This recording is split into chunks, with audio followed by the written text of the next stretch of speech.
So, 3 stories. Don't rub it too hard, you'll get a rasher. Enough is anus.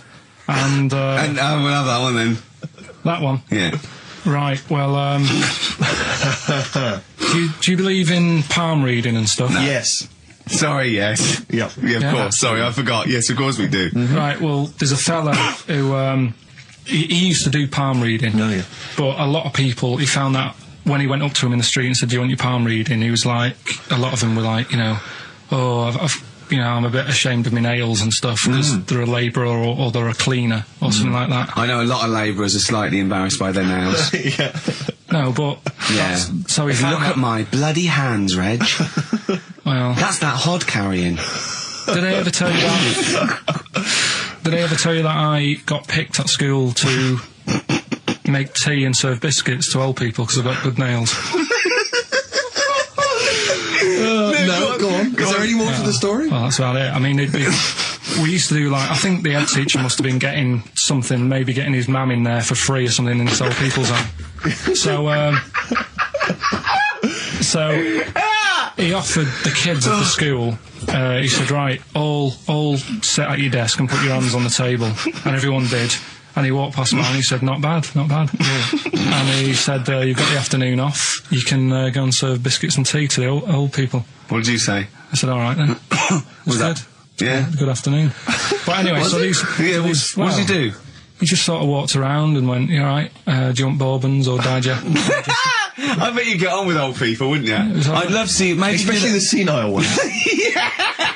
Yeah, no, but I'd love to see you on VH1, just in a link. They just go, they've just played Robert Palmer, right? And it comes to you in a little park, and you just sit next to an old lady, go, alright? And you go, yeah, not too bad. You go, what do you think of London? Crap, innit? And she goes, yeah, it's awful, innit? And you just have a talk, and you go, right, well, she doesn't like it, in excess. Yeah. That's what I'd like to see. I still think my idea is better, but... So what are you going for then? Oh, you've picked one, haven't you? Yeah, so this fella... So there's palmists going around the streets... Yeah, he's going round... and randomly trying to give palm readings. They're losing money, hand over fist. Yeah. Right? So, they said, he's what he's done, he's reading people's, bottoms now.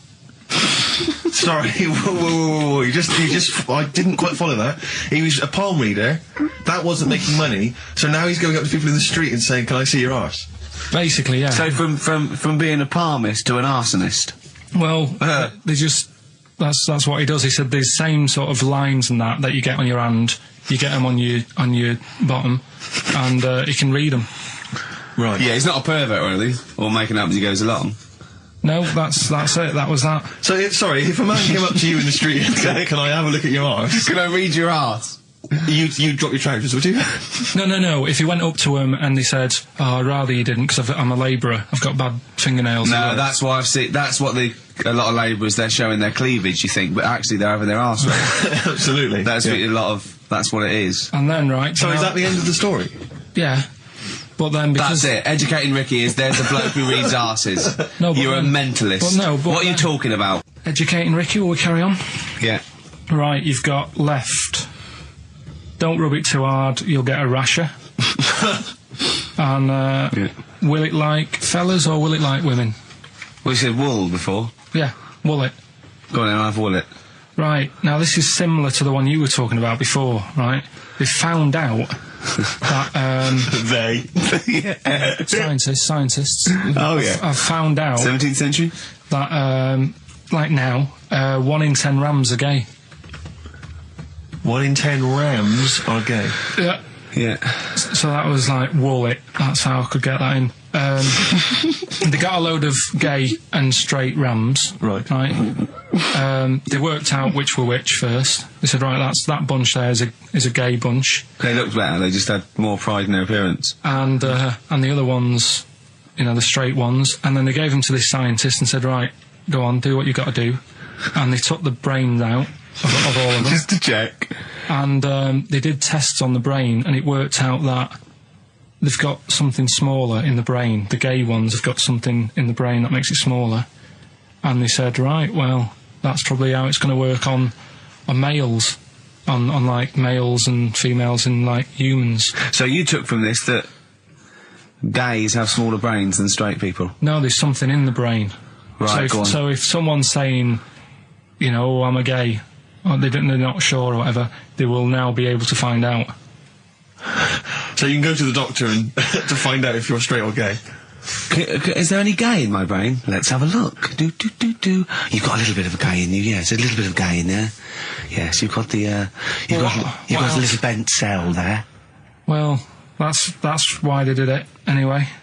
I don't understand how they could differentiate which was straight and which were gay to begin with, before they then gave it to the scientist. Wasn't that what the scientists figured out? Well, how could they tell? There's one theory that it's genetically determined. There is one. There is a theory that's genetically determined, but I don't think it's as easy as pulling a sheep's brain apart and finding a little pink sort of like blob in there, going right, we've taken the gay out, and now he's going to go and shag some ewes. I don't think it's that straightforward. Although homosexuality does occur at a similar sort of rate in animals, I think. Yeah. Yeah. So you knew that, didn't you? So that's that one. I mean, I just like the idea of the farmer figuring out which is straight and gay. Well, that one's wearing quite a camp-looking neckerchief. So I'm thinking maybe he's gay. Is that? Yeah. I love the fact they can. That one's a big fan of Sophie Ellis-Bextor. Yeah. They would. They put on ABBA and see which ones dance. Exactly. That's how they. Which one? Yeah. Put on like Barbara Streisand and see which ones sing along. It is rubbish. What did I find? Did you just say that is rubbish? No. Then here's a good one. Go on then. Right, in Dubai, this woman went to Dubai for a holiday, and she was over there, and apparently in the markets Bit by a spider? they sell lizards. Oh, go on. Right, just like for people to buy. So she buys one, not knowing that you're not really meant to take him out of the country. Sure. Puts it in a bag. Yeah. As you do. What have you? And then she gets to the airport when she's going home. She's thinking, I can't really leave it in my bag. Yeah. So she puts it on her head. Wears a head? Wears it as a hat. She wore the lizard as a hat? Yeah. People on the plane were just like, yeah, everything's fine. You know, they're doing the cross checks and that. Yeah. Have you got your seatbelt on? Yeah. There's a woman there with a lizard hat. Everything's going well. She gets off the plane at Manchester Airport. Lizard sticks its tongue out. Yeah. The air hostess says, what are you doing with that? She goes, I've had it. Lizard said, I just found her in Dubai. They said, I've had this with me all journey. And they said, well, you shouldn't have done. And they took it off her. Yeah, I think that is true, actually. Yeah. Yeah. So what about that? Yeah, good, yeah. Yeah. That educated me. Right, what, any more? Well, what's that taught you? That's taught you, you know, be careful when smuggling lizards back as some kind of hat. Yeah, don't just say, lizard, keep your tongue in, you twat. Not at the customs officer. Yeah. Last one. Yeah. Don't rub it too hard, you'll get a rash out. It's been a mess today, hasn't it? What do you mean it's been a mess? It's been a mess. What has? This. What? The show? Yeah. How has it been any worse? It's just all over the place. There's no sort of... It's not tight like it normally is. And she'll be going away with this, thinking that's what the show would be like. She listens to the show. She knows it's a shambles every week. Go on. Well, don't rub it too hard, you'll get a rasher. Yeah. Do you know the saying, ham it up? Yeah, go on, yeah. Right, well, do you know what it means? Well, it means to overact. Right. Well, years ago, with actors in musicals and stuff, they'd, the actors used to look pretty ill on the stage because they didn't have proper makeup and that. Right. Right. So what they used to do, to make themselves look... Rub their face in pigs? Well, they got bacon, rubbed it on the face, and it made the face a bit sticky because of all the, like, you know, the pig fat and bit of lard and stuff like that. And then they'd go and get some bricks. Bricks? Yeah, house bricks. Rub them together, make some sort of red dust from the brick, and then put the dust on the face. And the fat and the lard and that would make the dust stick to the face. And they'd look well under the lights. And that's where they'd smell great as well. Yeah, well... Lovely, everyone likes to smell of bacon. No, but... So that's the old ham it up, that's where that comes from. You know, if it's true, I've no reason to think that it's not. So that's your third Educating Ricky today. So, what have you learned? Nothing. Absolutely sod all. You've got your hamming it up. Yeah. Rams are gay. They know which ones are gay now. Now! And, at last, thank God. The fella who can hand read an arse. If you missed the rest of the show, what are you going to make of that? If you've just tuned in. You are a maniac, Karl. So- And you've had your screen test. I reckon we'll be seeing you on MTV or VH1 in the near future. Which one are we No, doing? do the Bughead one. Right, well, the bughead one. Well, we've talked a lot about animals and that, haven't we, without heads. Surprisingly, we have. I think a disproportionate amount on it. If you're a new listener, and this is the first time you've listened, you'd be surprised. Yeah, we've done all that. We've covered worms, the way if you cut their head off, it grows back if you don't cut too high above its neck. We've covered The chicken. the fella who blinked. Yeah. I can't go into it again. Right. Let's not go into it again. We've had the chicken with no head that lived for 8 months. Yeah. And we've had And we've had the cockroaches. cockroaches living for a week without an egg. Right, okay. Well, it's a bit more on the cockroach front, really. Right. They found, right, that if you get a cockroach and you cut its head off, Yeah. right, and then you find a cockroach that's still got its head, but it hasn't got any legs, Right. right, it's not over for both of them, right? Because what you can do, you get the one that's got the legs Right. with no head, Yeah. sort of running around, get the one with the head, sit it on top of it, Right. get a little tube Okay. so that the fluids... So is this auntie's go out of the Let him room? finish. This is like Blue Peter. Let him You could get this for Christmas. Right, you get Yeah. a little tube, you sit that on top so the bodily fluids are still running between the two. Right. The head of the one on the top will control the feet of the one on the bottom. Okay. What about Good. And will it continue to live? that? Yeah. Okay, you don't know that for sure, do you? You're just guessing. That was just a No, question out of the blue he wasn't expecting. Yeah. Well, what do you think of that? Good, yeah, it's great. Yeah, just a primitive nervous system that can, yeah. Did you expect us to be more impressed and excited by that? Did you fall off your chair when you read that? Did you literally topple off? Going, Did you "Whoa, look at cartoon." think you were going to be the Frankenstein of the insect world? Yeah. No, I just was thinking if they can do that, you know, With them, can they do it with them, humans? Because I also did a bit of research course on. you did. Did you come to the sort of conclusion that apart from the moral aspect of it, that the human was probably more complicated than? Yeah, but do you know what I mean? Things move on, don't they? Do you know what I mean? Science, Rick. You know, I had Binatone as a kid. Now they've got PlayStation 2, and the difference in 10 years They is have amazing. found that if you lose your head, a cockroach can live normally on your body, but not the other way round. Your head on its cannot control its legs because it's Yeah. too complicated It's for too your confusing. brain. So, yeah. So listen, right? Okay. So, last educating Ricky of the year. Oh, Christ. What a cat toast. Yeah, let's do that then. Right. Victoria Plum. There's this woman, right? Yeah. This woman, she's reading Guinness Book of Records. Yeah. And she's flicking through. Yeah. And she notices that there's a world record for a cat, right, with 27 toes, right? So she reads it and she thinks, well, that's not right, because her cat's got 28. What do you mean a cat's got 28? A cat's got 28 toes. So she was like, well, hang on a minute, mine should be in there. So there was I like... missed the very beginning of this. She was... Just looking through the Guinness Book of Records. Oh, sees the a woman record. was looking through the Guinness Book of The Records. woman with the cat with 28 toes looking Right. through, and it said the record for the cat's toes was 27. She thought, hold on a minute, Ross McWhirter.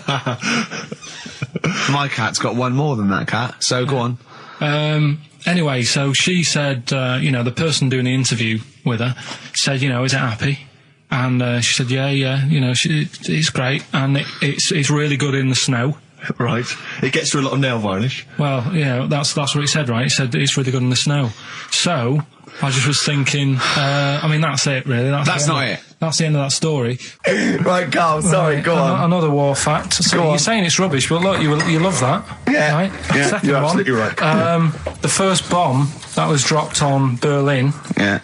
it didn't kill a person, but it killed an elephant. I think that's true. That is true. Right. Yeah. Okay. And the last one. Is that all you know about that? See, that's interesting, isn't it? But that's enough. But no, it's not though. Because I mean, listen, most people want to go, oh, what was the elephant doing there? Did it land in a zoo? Was it a pet? Was it a lost elephant? Did they aim at the elephant? How did it kill it? Did Was it it hit on the Hitler's head? favourite elephant? yeah. Was it Hitler's favourite elephant? Did it then have one ball? Yeah. I mean, these are the things, you know, why didn't he catch it with his trunk? Did it have an effect on German morale? Yeah. Yeah. Oh, that Yes. elephant is kaput! Oh, Jumbo! I don't want to fight anymore. War, do you think of that then? Yeah. We've got one more bit left. Brilliant. One more fact. The French, right, when they were at war, David Sharma, I just imagine him just introduced it. It's amazing. Which war was this? it was still the World War... One or two. World War Go II. on, it's 50-50, go on. yeah. Right, World War II, what the French did, everyone needs a code. Everyone needs a code. Yep. A code when you're in the army. This is a Disney song. Right? And, you know, to sort of give the go-ahead if you want to go into battle and stuff. Okay. Right? So, Everyone needs a code. but the weird thing is, right, the weird thing is, do you know what theirs was? Go on. Do you? Yeah, I know what it is. It's So what a bit was weird. the French code? For what? To sort of say, right, yeah, go on, But they had more than one. on this day. But I don't know what day it is. On All this right. day. And what, it's like saying, what am I thinking of? What was the battle? What was the... Okay, so all right. What? Look at him, look, he's genuinely confused that I've asked this question. Right. It was... No. If you ask me a question, ask me the question correctly. What was the code for battle during what battle? World War II. No, that's not a battle. That's a war. Yeah, it was in a war, yeah. I don't know what to do. He confuses people. Oh. All right. Okay. What was it, Karl? What was the Yeah. code? What was are the you French thinking code? of? Right. John's got a moustache. What are you talking My about? lungs are gonna burst. That was a code that the French used. You know, like, I mean, I just think it's a bit daft, right? Because you could come up with that by mistake. yeah. Two French blokes talking in the trenches, and they see a major walk past, and they go, "Oh, look, John's got a moustache," and they all go and go, "No, I was just talking. What are you talking about?" Well, the way... I don't think that's a good code. I'm not... I you don't know, believe it is the code. No, it is, seriously. And what? And It's would just it, that would it when have we been, talked would it have about been it. said in French? Yeah. Okay. Yeah. But the weird- Guess in. Yeah. No, but... What? You see, I can't even be bothered.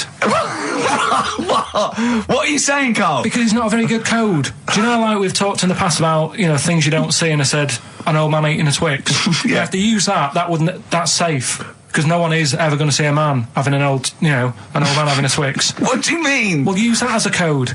Don't use a saying, John's got a moustache, that could crop up. It's like the war's kicked off. How did that happen? Well, I said John had a moustache. Oh. Two French folks would never be saying John's got a moustache. Why would they? Because back then they were fashionable. He nearly makes sense, doesn't he? I assume it would have been Jean. Yeah. No, probably John. And how would this code have been? I mean, who would have announced I this just to read everyone? it. I read it like that, Steve. That's what was on the internet. This is a code that was used. John's got a Don't be moustache. angry with me. I know, but you're always asking questions. That's because I'm interested in history. Yeah. Go on, Karl. Got that right. Acid. I would sort you out with some science. Brilliant. I forgot the puns in mine, didn't I? I forgot the puns. Go on. Right, so, you asked to sort of be taught some science and that last week after being taught about war, so did some research. And there's a few things, I think we'll just cover one of them now. Go on. We've talked a lot about hairy kids. We have I discussed that a love lot. the fact that Simon Sharma has never started a programme like that. The Jacobites. We've talked a lot about hairy kids. Go on. It's a little bit. I mean, it's not your traditional science stuff, but it's still More left interesting, and it's a little bit. It's still. Yeah, we talk about hairy kids. We have disproportionately, honestly. I think this show's talked about hairy kids more than any other radio show. Well, it's one that. Sorry, I noticed both of you there dropped the H or the H or however. I had to. So airy obviously means hairy, hairy children, not sort of airy, kind of light-headed or. Yeah. Well, there was the case of the one who lived in China. Yeah. And which was weird for two reasons, wasn't it? Yeah. Well, go on. One was like he was covered in hair. That's already weird. And the doctor sort of checked him over and said, well, yeah, he is hairy, but he's quite healthy apart from he had a little bit of eczema and a boil. That was the main bit of the story, wasn't it? Yeah. But this one, right, we have sort of talked about it, and you weren't having any of it at the time. What? This next bit of science I'm telling you about. Go on then. Right? Remember when I told you about a lad who was living at home with his mum and dad, right? Everything's, normal life, go to school, that sort of thing. Yeah. Then, I think his mum and dad had an argument, and it kicked off a bit, and he thought, I'm sick of this. It's happening all the time now. They kept having arguments, so the kid ran off into the woods. Mm-hmm. Oh. Yeah. Right? God. Now, he left, he went and ran in the woods, and he ended up living with some monkeys. Right. Right? And he thought, this isn't a bad life, there's no arguments going on. Sure. He was getting on with them. And the weird thing bananas. is, this is where the science bit comes in. Oh, sure. He grew a load of hair on his body. That's not true. It's not true. It is true. It's an acquired characteristic. I bet someone will back me up on this. But no, you can't. You can't grow hair like that. You might get a little bit more down here. They might, the erectile tissue might, they won't fall out as much. That would, but you don't actually grow a big mane if you're cold and you're a human. Well, he did. This lad did. I know it sounds a bit strange in that, but he was living with the monkeys, and because it was cold, his body reacted to it. Listen. He was no hairier than he would have been if he was walking around naked on a cold day, with or without living with monkeys. The fact that he was living with monkeys makes no difference. No, I know, but I'm trying to get, picture it in your head what it's like. Although Mickey Dolenz was always pretty hairy. Right? So he was living with them, and he went into town or something one day to get some food, and the people there were like, hang on a minute, that isn't a monkey. He went in naked? No, he was there covered in hair. Yeah, but naked, but covered in hair, so it was decent. It was. Yeah. But they that was the weird thing. They thought it was a monkey in the shop. And then so presumably he had a big long beard as well, because he couldn't shave, could he? No, he was just covered. He looked like a monkey. And they were happy to serve the monkey, were they? There's the monkey. How did he walk? How did he walk, Karl? Did he walk upright or whistling along? The picture that I saw on the internet, he was on all fours, but I don't know if that's when he was running away after they'd sort of, realised he was a kid. But this was a picture. So he was a kid as well? He wasn't even like an adult with the beard? No, he was a kid. Brilliant.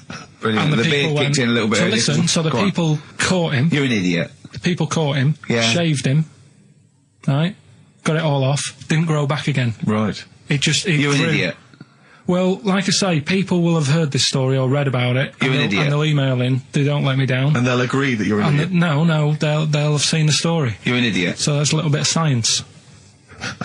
You're an idiot. Libertines, Time for Heroes and XFM 104.9. Right, okay, so have you got anything that is science as opposed to nonsense? Well, Kid went off with some monkeys, grew hair, came back, shaved him, it didn't grow back. I mean, just think. Right, educate me, Karl. Right, well, Go on, mate. Educate me. Well, what we're looking at this week, we've done war, we've done we've nailed that. We've nailed war.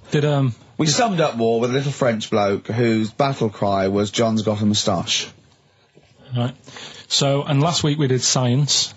What would you do on science then? Hairy kid. Brilliant. Right. Yeah. So this week we're looking at medical problems. I'm sure we do hairy kid every week.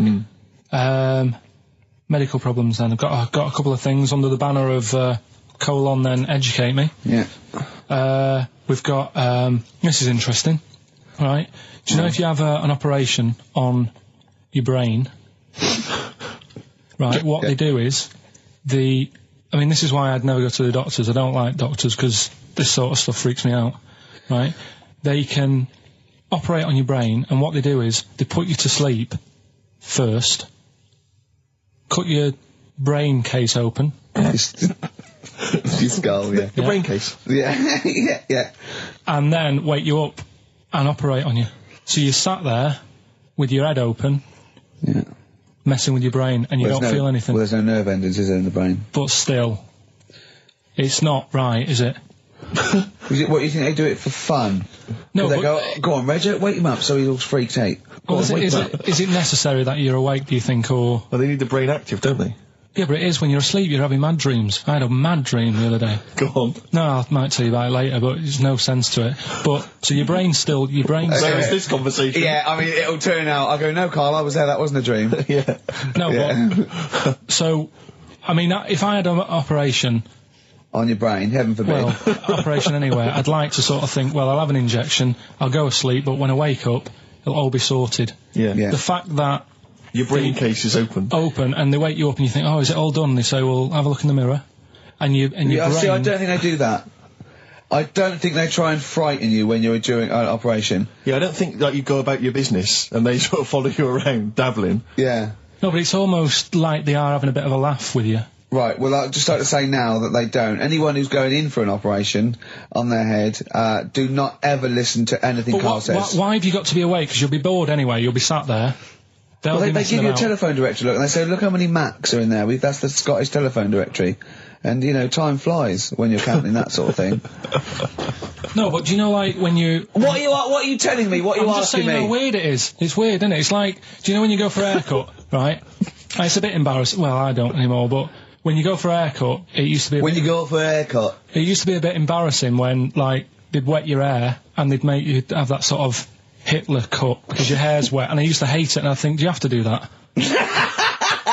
Do you know what I mean? You know what I mean? Similar. It's very similar to open skull surgery. What I'm saying is, it's almost like barbers like to do that to make you look daft and feel daft for a bit, and there's women coming in and out, and you're sat there with a daft haircut. Yeah. And this is what that reminds me of. Do you think they do it in a shop window, this brain operation? I'm just saying, it's a bit weird. Why are we doing it in John Lewis's? Just so more people I love the idea that that's what doctors are doing. Let's make this guy look a bit stupid. Yeah. Open his brain Look case. at the twatty look with his brain out of his head. Take a Polaroid. Reg, take a Polaroid. Look at him. Look at his face. Right, clock his face when I give him the mirror. Get this on camera. Put this fake nose and glasses Sorry, did you teach me something then? Was that educational? I taught you that your brain case can be open when you're awake. And you just sat there sort of letting them get on with it. Brilliant, I've learned that. I'll never forget that. Right, go on, anything else? You'll love... Let's play a song, because the next one is amazing. What, even more amazing than that? Yeah. Play a song? Yeah, bit of Bowie? No email still, by the way. No, I don't think it's working. It's not working today. Lady Stardust. We'll have to do a phone-in for Rockbusters. Off the Ziggy Stardust album. Alright. So, we'll move on to this next one, right, which is brilliant. Dead short story, so... Right, old woman, about 70 years old. Yeah. She's normally fit and healthy and stuff, nothing wrong with her, she's having a good life. And one day, she goes for a check to the doctors, just to check herself out, 'cause she's getting on a bit. Yeah. Says, take your clothes off and that. So she does, and checks her out, says, yeah, you're looking good, you're looking good. Turn round, he said, oh God. He says, you got a tumour on your buttock. Right? So she goes, oh, what, can you do anything to sort it out? So they go, yeah, we could book you in for an operation, it's best if we remove this. Books are in for an operation, operation day comes, strip her down and that, they're all stood round, the doctors, start to operate. It only turns out it's a pork chop that she sat on 5 years earlier, and it had stuck to her buttock. Right, Karl. I can forward you. I'm honest. Right. Listen. Serious. Right, okay, Karl. I'm telling you now. I'm leaving. I'm never doing this show again. No, I'm serious. Honestly. You're talking. I've never had such. You are. Play a record. Play a record. I can't believe it. What do you mean you can't believe it? Stop the record. Stop the record. Stop the record. Right. Okay. Right. What do you mean you couldn't believe it? No, when I read it, I said I've got to tell Richard. This woman had a pork chop stuck to her arse for 5 years. You mental case. Of course she didn't. Doves caught by the river. People are going to think you're thick, Karl. Well, they can think what they want, because if they do their own research, they'll probably find the story. Because it won't have happened that many Carl, times. think about it. I mean, how could an old woman have a pork chop stuck to her arse for 5 years? She said she couldn't remember even making one, so she was as surprised as the doctors were. But hold on though, she presumably must have sat on it naked. Yeah. Didn't that bring back any memories? I know it's weird, but Carl. But why would it stay there? Why wouldn't it fall off when she had a bath or a shower? Grease. What about a bath? But why didn't the doctor realise that when he first looked at it? Yeah. Was he not paying attention when he said, I think he's a tumour? Didn't Carl, it not look a big listen, mention? think about it. A pork chop stuck to your arse for 5 years. You're naked, you sit on a pork chop, you go, nothing. Yeah, I know, there's nothing weird about that. I can't feel anything. Even if you had a dead leg, the time you that pork chop, what else you got dressed? well, she might have not have done that much. She's old. She probably just sat down and didn't move for a bit. And over time, it's stuck, and then... What do you mean over time it's stuck? Do you think the longer something there, the more it stays there? Look, I know that's why the pork chop goes, well, we've been here a year, Ricky, we're not going to move now. I don't think we're going to move now. I'm quite, attached to this buttock. I think I'll stay here for another 4 years until some doctor works it out. I love the idea they got her into hospital, they gave her the bed baths, they got her ready for the operation, they laid her out. They were And just right to take get the scissors or the knife, make the incision, hang on a minute. This is a pork Bring me a frying pan. This is a pork chop. What we have got though is Educating Ricky, haven't we? Well, another one of my little things. Oh, it's brilliant then. So how long's this going to last before you want to get ditched this? Well, we'll see, a couple of weeks. It's not like that, Karl. It's all one. It's one love, man. We're on the same team, man. Yeah, we're just one voice, man. One true voice. Like those lads. Yeah. They could play. Right, well, the Educating Ricky, They could right? play. Well, why don't we play a record and come back with Educating The Ricky? Wind, Cat Stevens. We need beautiful to song. get the Beautiful jingle song. queued up as well. Yeah, I'll get the jingle queued up, No, yeah. I haven't got Neil Young lined up yet. No, not you, young Cat Stevens. I gave it to you. I know, we're not playing that yet. Can we just play a Well, record? no, This I is just told you sounding to. rubbish. Well, I This is told you squabbling. to. See, so why aren't you playing the record I told you to play? Because we've just had something chilled, right, from Tupac. Let's lift it up a bit now with a little bit of blur. Right? Come on, play it. Oh, I'm not sure. I just have.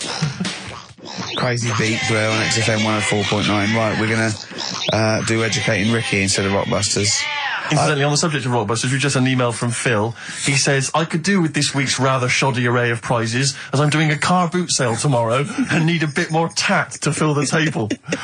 Probably send it we to him. might as well do it anyway. Yeah. But Educating Ricky, it was a feature. Well, actually, about a year ago, I started a feature called Educating Karl because we found out he had 1 E at O level at history, and I'd educate him on things like Rasputin, things that I thought he'd be interested in. Winston Churchill, some of the greats, some scientific facts, and then I said, it's your turn, and he started telling me about people born without legs. Some people have got a funny eye. There's a woman whose tongue's longer than her arm. And really, turning the screw on education. Yeah. So, I don't know what he's got for me today. Maybe a dog born a cat. Let's have a look. We've done that one, we've done that. Is there, because often we should point out there's sometimes a crossover between Educating Ricky and Cheeky Freak of the Week, just in terms of subject matter. Yeah, so we've done Cheeky Freak of the Week, we've done all the freaks. What have we done with the Freak of the Week? There's a dog. There was a woman that had the back legs of a dog. What was last week? It was the girl who was born with 4 eyes, 2 mouths and 3 legs. Sure. You weren't that impressed, so I thought if we've got to that and it's not impressing you. We are a tough audience, I admit. Let's move on. Is there a jingle for Educating Ricky? Educating Ricky, oh God. You've told me Educating Ricky. Very similar to some of the other jingles I've done. Well, they're made by the same people. Yeah, yeah. Right, Okay, what have we got, it's just, Educating Ricky is just stuff that I learn in the week, and I think that's interesting. I keep it up here, and then I share it with you, right? And, some interesting stuff. One of them, right?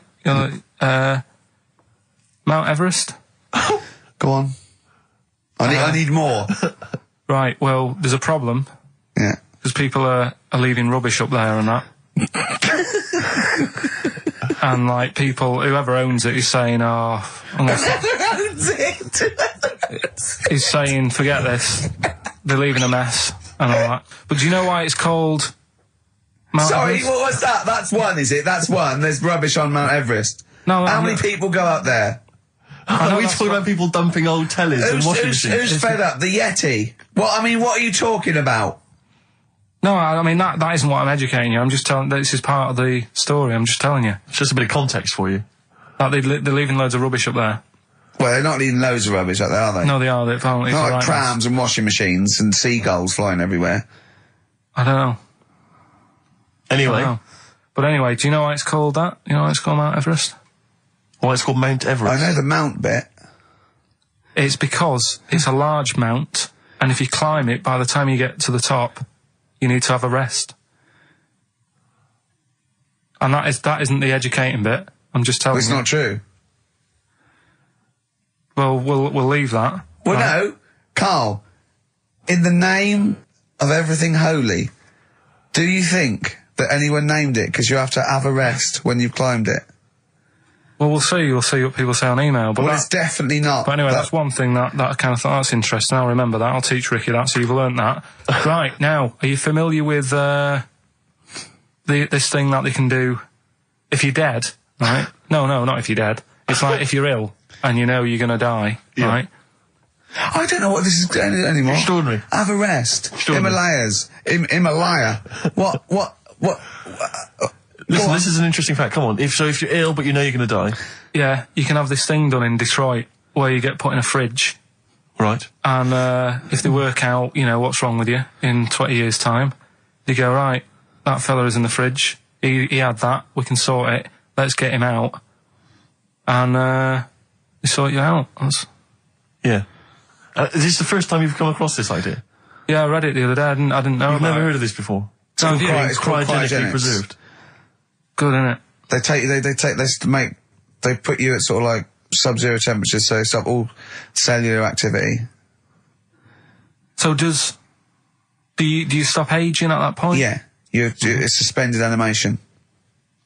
So, well, what's the law on it, right? Because say if I had something, right? Yeah. And I said, oh, put me in a fridge, and when you've got the cure and that, wheel me out, sort me out. Say if they did that, Yeah. and it was like 40 years, Yeah. and in 40 years' time they get a cure for me. Yeah. Would I have to stay with Suzanne? Because she'd be 70. Do you mean what are the rules? Should you be allowed to date a younger woman? Well, it's not fair, is it? It's like good news, we sorted you out, but... I don't think she'd mind. I reckon she'd she'd have the best 40 years of her life. Yeah. And plus, they're never going to find a cure for what ails you. That is genius. That is brilliant. You come out, you're cured, and you go, oh no. I love the fact that's what he'd be lying there. If you could think while he was in that state, you'd be thinking, oh God. She's losing her looks. Yeah. Just, oh dear. But everything else as well, like, my job wouldn't be here. No. No. Although the figures would have gone up a little bit. Yeah. Flat's probably gone or knocked down or whatever. Sure. Yeah. Most of my family would be dead. Yep. So what's the point? What? How do you know about it? Who's done it? Well, famously, Walt Disney, apparently. I mean, Walt Disney actually did die, but had his body preserved so that should they one day be able to bring back people from the dead. They need Walt Disney. Hang on, who do we have? But with him, nothing is going to change, because when he comes out, Mickey Mouse will still look the same. Sure. Unplug and all that. Play a record! I don't know where your mind is. Play a record! It's brilliant, you just say words! It's the have a rest! Yeah. They've cloned a man moth. No, but that's the sort of thing I think we need now, right? We've covered a lot of stuff. What, education? Teaching, yeah. Well, okay, what do you want to know? Don't know. Have you got something? Can you educate us on anything? I've been reading bits So could and we bring bobs. back just for one night only, educating Ricky? Oh, I'm excited. Yeah? Do you think it warrants that? I don't know enough about it. You know what I mean? About what? It sounds perfect. Play the jingle. Educating Ricky, he's getting smarter. A couple of things happened in the week that I read about. Okay. Keeping up on what's going on in that. Sure. Yeah. One was about that Galileo fella. Okay. Was it about 1636? Was it? I think it might have been not earlier. bad. Go on. Did some stuff with light and that? Yeah, he did lots of physical experiments, yeah. Is that it then, Carl, is it? He did some stuff with light and that. What did he do with light? What was that? Well, I think he invented the first... Telescope. Telescope. So I think it's a particular lens though, and he did experiments where he dropped famously two different weighted balls from Pisa, and they hit the ground at the same time, showing that it doesn't matter, the weight doesn't matter, air resistance does, and stuff like that. I think he probably explained it a bit better than that. Yeah, but I'm talking to Karl. Sure. Did they need to know He's stuff? just thinking about pizza. Yeah. Did they need to know stuff like that back then? What do you mean, did they need to know stuff like that? It's just... There weren't people going around going, I've got to drop these two things off the bleeding tower of pizza. I just don't know which one's going to land first. Yeah, I need to know. Why do you need to Bring know me that? Galileo. Yeah. It's for a bet. Yeah. No, but if I was knocking about then, I'd be like, stop messing with that. We need a telly. Or, do you know what I mean? I bet he thinks the Flintstones is real. I know. That'd be brilliant. That's what I'd do if I was a caveman. I'd make a telly out of rock. Yeah. And a pelican And a as car a that I cement just mixer. ran along the road with. Yeah, exactly. Yeah, we need a car. Yeah. Well, we haven't really got the internal combustion engine. Can you stick your feet through the bottom? Yeah, just get me a car, for Christ's sake. Anyway, so I learned that. And Yeah. then, What? He learned his name. Yeah. Other people I learned the Brilliant. name of this week. Oh, if a chimp could watch telly. Go on, Karl, go on. and there was also a fella in the week who said, that women shouldn't be wearing trousers. Why? Because they don't look good in them. Right, and who was this man and from what era French did he- fella. Last week. Did he mean walk around naked? He just said, women should wear skirts rather than trousers because no woman looks good in a pair of pants. Right. How old was he? He was probably about 67. Uh-huh. About that, 67, 68. Yeah. Wasn't happy with that. What do you think? What do you think about that? It's rubbish. Yeah. These are the only things that have caught your eye over the last couple of weeks. This is the entire news. Galileo did something with light. A French fella said women shouldn't wear trousers.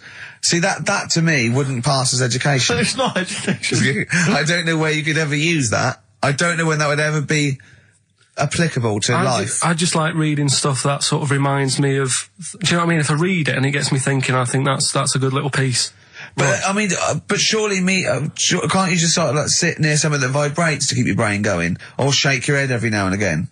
I mean, what does this do? You mean it makes you start using your brain? But what aspect of a Frenchman said women shouldn't wear trousers got your mind working? What questions were you Because I asking? thought after that? that's a bit daft, isn't it? Right? Yeah. Okay, I it was ends there thinking- with me. There's nothing else. There's nowhere else for me to go on that. He closes Your the mind's gate. still worrying. Yeah, go on. What did you think? Let's go through this. Oh, I wish we could download his I know, thoughts. I know. Just watch it. Yeah. Wouldn't it be great, like a DVD? Like a cartoon. Imagine that extra footage on the Office DVD. Yeah, Carl's brain. That would be With a commentary. amazing. Oh, with What I a mean is- commentary. Go on. Women wearing trousers and that, right? On the estate that I grew up in, Yeah. on right? There was a woman about 4 houses down, right? Right. Rough. She's the She one. was, or the estate. She was, right? Yeah. She's the one whose kid took a horse into her house. Yes. Right. Right. Now, we won't go over that again. No. If you're a new listener, I think we covered. I think they get That's the all you idea need to down, know. Right. Yeah. Now, she used to wear leggings. Yeah. Now, they're a bad idea. They are a terrible idea. I agree with you there, Carl. If you're a lady of What the colour? normo persuasion... Were they pink? No, they were sort of black, but with all bits on them. Oh, right. You know what I mean? What, Yeah. toast and Just horse bits. droppings. Yeah, go on, yeah. And she used to, she's quite a big woman. Sure. Pauline Quirk, I think Yeah, we described her as. Looked like a light bulb, which It was is those bending kind of over in women that are leggings. attracted to leggings. Yeah, I know, yeah. They are drawn to them like a moth to a flame. Yeah. She yeah. used to wear them, and that's what I remember when I read this piece. She used to work on one of those sex line things. Right. Right, she used to do that. But What was she, an engineer? the weird thing with her was, she had big eyelids Right. Go on. that were too big, and this is what I was thinking. What right? do you mean she had big eyelids? How big do eyelids have to be for you to go, they're big eyelids? What's she shoplifting with them? Would she come out of Dixon's with, like, radio stored in them? What do you mean she had big eyelids? It was another one of them popular things around our way. Do you know, like... What do you mean popular things? They didn't go, oh, I say, well, all the rage. Can I get some big eyelids, please? No. It was just like one of them things that people suffered with. Just big eyelids. They could hardly open their eyes. What do you mean? What do you mean? That's one of them popular things around where I grew up. People had big eyelids. They could hardly open their eyes. What does that mean? What sort of freak town were you born in? You had webbed feet people with big heads. You got women with big eyelids. What does big eyelids mean? Are you confusing her with the horse? Yeah. Did she have hooves? Look, what? Just too much skin. It was like the neck of a chicken. But on the eyes. What's your point? Anyway, so there's this big eyelided woman with the leggings. And that's what I'm saying to you, though. That's... When I read that story with people with trousers, I went from that to a woman who used to have big eyelids. I still at the point. But then, and also the other bloke who had the eyelid problem was a mate of mine. Right. His dad had it, and same problem, massive eyelids. I don't know what that means. I don't know what that means. I used to say to my mum, I'm going round to Dave's house, and or to say, well, that's all right, but make sure his dad doesn't take you out in the car, because he could hardly see. He had to have his head. He gets to tilt his head back to keep his eyes open. Sure. Did he have a couple of matches with him at all times? What a load of gobbledygook. This began as educating Ricky. I know, it's like he was people with eyelids. But it's like you're supposed to make that leap as well. Yeah. If I mentioned the trousers, Ricky will probably be thinking about people with big eyelids and women wearing leggings. Play a record, Karl. Got nonsense. Adverts. No. All right. Before we move on, was the Sharks article interesting? Did you learn anything? It's pretty good. Was it? I'll teach you something about that later. Oh, okay. Is this educating Ricky? Wasn't, but I can teach you a bit. Yeah. All right. That's good. Play some ads and that. Play some ads and a tune, and then have we got maybe a competition? Yeah. What have we got? We're all looking forward to that. All right. Fortune Faded, Red Hot Chili Peppers on XFM 104.9. I'm Ricky Gervais, with me Steve Merchant and Karl Pilkington. Back for 2 hours a day, then a Monday off. Conning the management, baby, and sending this station spiraling down into the depths for his greed and selfishness. Yes. Okay. Tell you what I read about. Sharks, monkeys, or jellyfish? It's 10 past, isn't it? We haven't done a little bit of knob news. No, Right. We haven't done knob news, no. But It's been 3 months. It's been 3 months coming. There's this thing. I don't know the full story. I don't know how it happened, right? But little Russian fella. Yeah. He was sort of having sort of emptying his bladder, right? And somehow electrocuted himself. Right. And sort of did a bit of damage. How did he slashed onto some live wires or something? Something like that. So Did anyway, it damage to himself or to an electric fire or something? no, to himself. To himself. Yeah. And so the doctor Didn't slip and curling tongs went up his arse when he was pissed, because that's happened a lot in Yeah, we've all been hospitals. We've all shoved the old curling tongs up the arse when having a piss. Right. So I can't even be bothered. No, go on, we're interested. We're interested. Come on, we're interested. Don't You give up. can't be bothered. You get Mondays off. Do some work. Right. So anyway, so the doctor says, "Oh, it's not looking good. We'll have to take that off." What? I was like, "Oh." Novectomy? Yeah. Really? But the funny thing is, right? Nothing funny about that. They've done. You're doing me head in. Just tell the story. Just doing me head in. Oh, you can chill out on Monday. I've only got 15 minutes, but I'm going to talk to you every Saturday. I'm going to get the money's worth out of this, because you get Mondays off, and I can't bear the fact someone getting away with something like that, because it's terrible. So you're going to stick this out, or you're going to have to work Mondays. So take it on the chin, right? Okay. Just finish the story. Yes. I command you. Just do it. Anyway, so they said, he said, will you be able to sort me a little knob out? A prosthetic Right? cock, Yeah. But they put him out for the operation. Yeah. He woke up. Yeah. Right, and he's thinking, oh, thank God that's over and done with. Yeah. They've only grown it on his arm. What are you talking about? You twat. Shut the you're an idiot. What do you mean they've grown it on his arm? Apparently, like, that's the way they do it. Oh, yeah, but to then put it on, that wasn't a mistake. It wasn't doctor going, did it go there? Some bloke I didn't do a degree. Are you a real doctor? Yeah, yeah. No, but why put it there? Because it's got to grow, It's got a graph there, so where they can control it. skin tissue. On your arm. Well, But they're On going to your remove it back, or- from the arm itself. What do you mean on the back? on your back. Somewhere, well, we can't wear a t-shirt. Yeah, but you could have ridiculous. a He's in hospital. But this way you can still have a little tug, can't he? But they'll leave it there for quite a bit. It's not... Do you know what I mean? It's not going to be like, oh, it's just there for a few days. Yeah. It's there for a bit. That's not good, is it? So he's got a cock on his arm. Yeah, what's up with that? What do you mean, what's up with that? Well, I mean, you could say it's a thumb or something, couldn't he?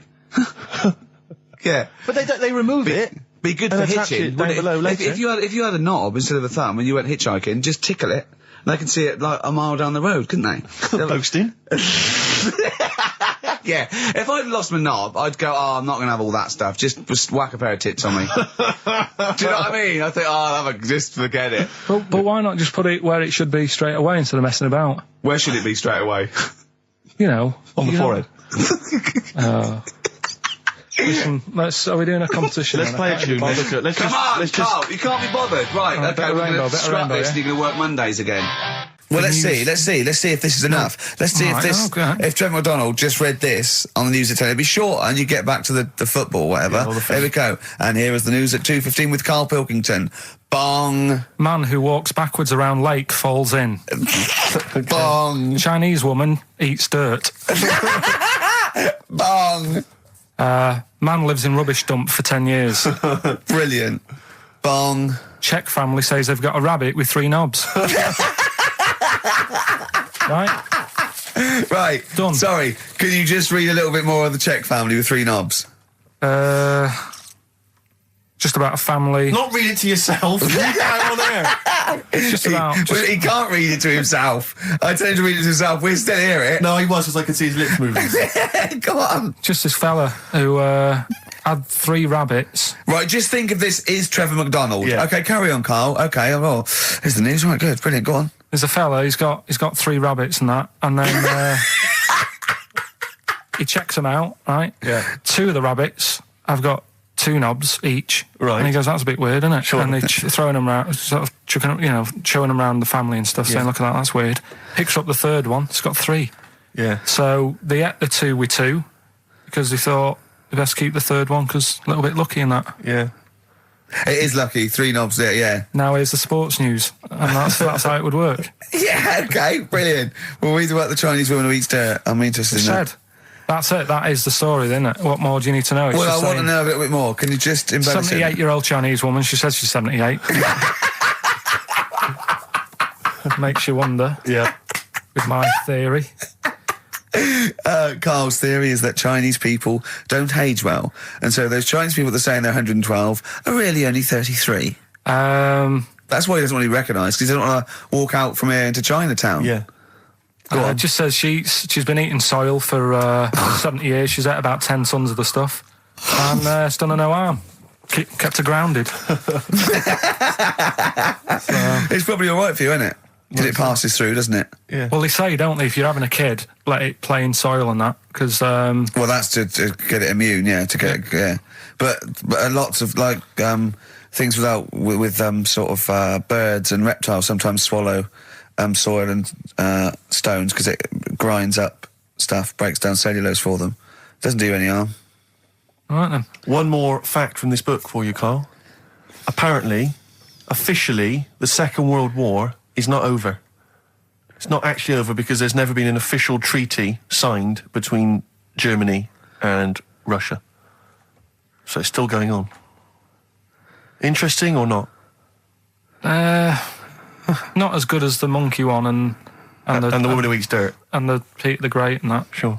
But yeah, it is over, isn't it? Isn't it though? That's what I mean about you annoying me with stuff that you go, oh, that's interesting. I don't think that is interesting. Okay. Okay. There was what was it I learnt? What was it I learned? Think of that as a question. Well, we're all trying to figure that out. Yeah, go on. Leonardo DiCaprio? the painter, Da Vinci.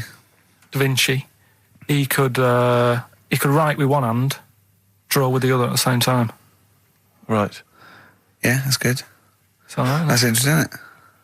Yeah, it's all right. Well, if you have an interesting fact for Karl Pilkington that you think he might be intrigued by, Email ricky.gervais@xfm. What have we got coming up? UK. What have we got coming up?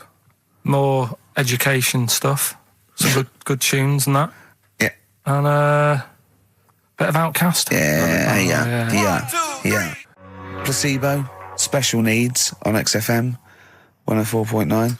Email in where Lanzarote is. I don't know if it's Italy or Spain or Europe or maybe Africa. You know, these are the sort of things, these are the reasons I come into it, to at least learn something, innit, Karl?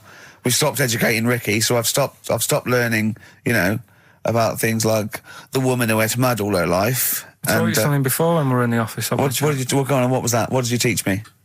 They've just counted how many fish are in the sea and that. No, they haven't. They've just done a census. A census? What, of fish? Yeah, some fellas have gone in the sea and they've got to work out. There's about... This is Spratt. Is this your son? No, he's a lodger. Okay, well, let's mark him down. That's 2. Oh, I've lost count. 6,400,000. Oh, darn. So how many are there? About... There's a lot. There's... Oh. Well, there are more species of fish than bird, mammal and reptile put together. Can I ask a question? That's on my DVD of animals. That's still available in the shops. Probably find that online. You'll get that slightly cheaper. $15.99. What? Go on, ask me a question. Special features Ask me a which question. includes Karl's Pilkington's also on the DVD. Yeah. That's a perfect Christmas gift. Yeah, go on. Yeah, this is a question. I was discussing this yesterday. This is not a bit of shit. This is not a joke. I genuinely have always been slightly perplexed, and we were discussing it last night. The notion of the birds and the bees. Yeah. Now, I don't mean, you know, the birds and the bees. I understand how... Why they use the birds and the bees? Yeah, because, well, you see, I always, as a child, I never... No, I assumed the bees were having some kind of relations with the birds. No. So what is there anything to do with the birds and the bees, or is it literally, just like a euphemism? It's just, the birds and the bees. No, but they... Do the birds do anything with the bees? No, not at all. It was where they just take them out? It was where parents used to sidestep the issue by saying things like, you know, when a lady blackbird and a man blackbird, they meet, right? They make a little nest. And then because they're in love, they have an egg. Yeah. And that was it. I understand that. That makes sense. But why the bees? Why the birds and the bees? Well, probably... I don't know.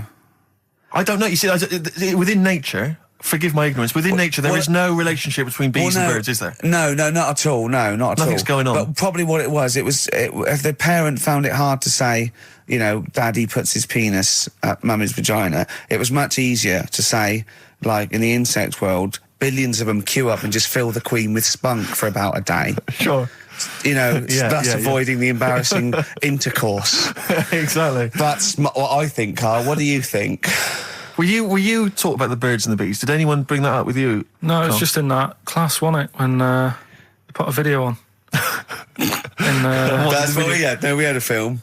And they just said, I watched that. And then... what film, though? Basic Instinct? It was just like, you know, two people. And all sat around the telly and watched it. One girl fainted. And they said, right, that's that. Next week, you know, prisms or whatever. And did it teach you everything you needed to know? Well, how much do you need to know? Yeah, true.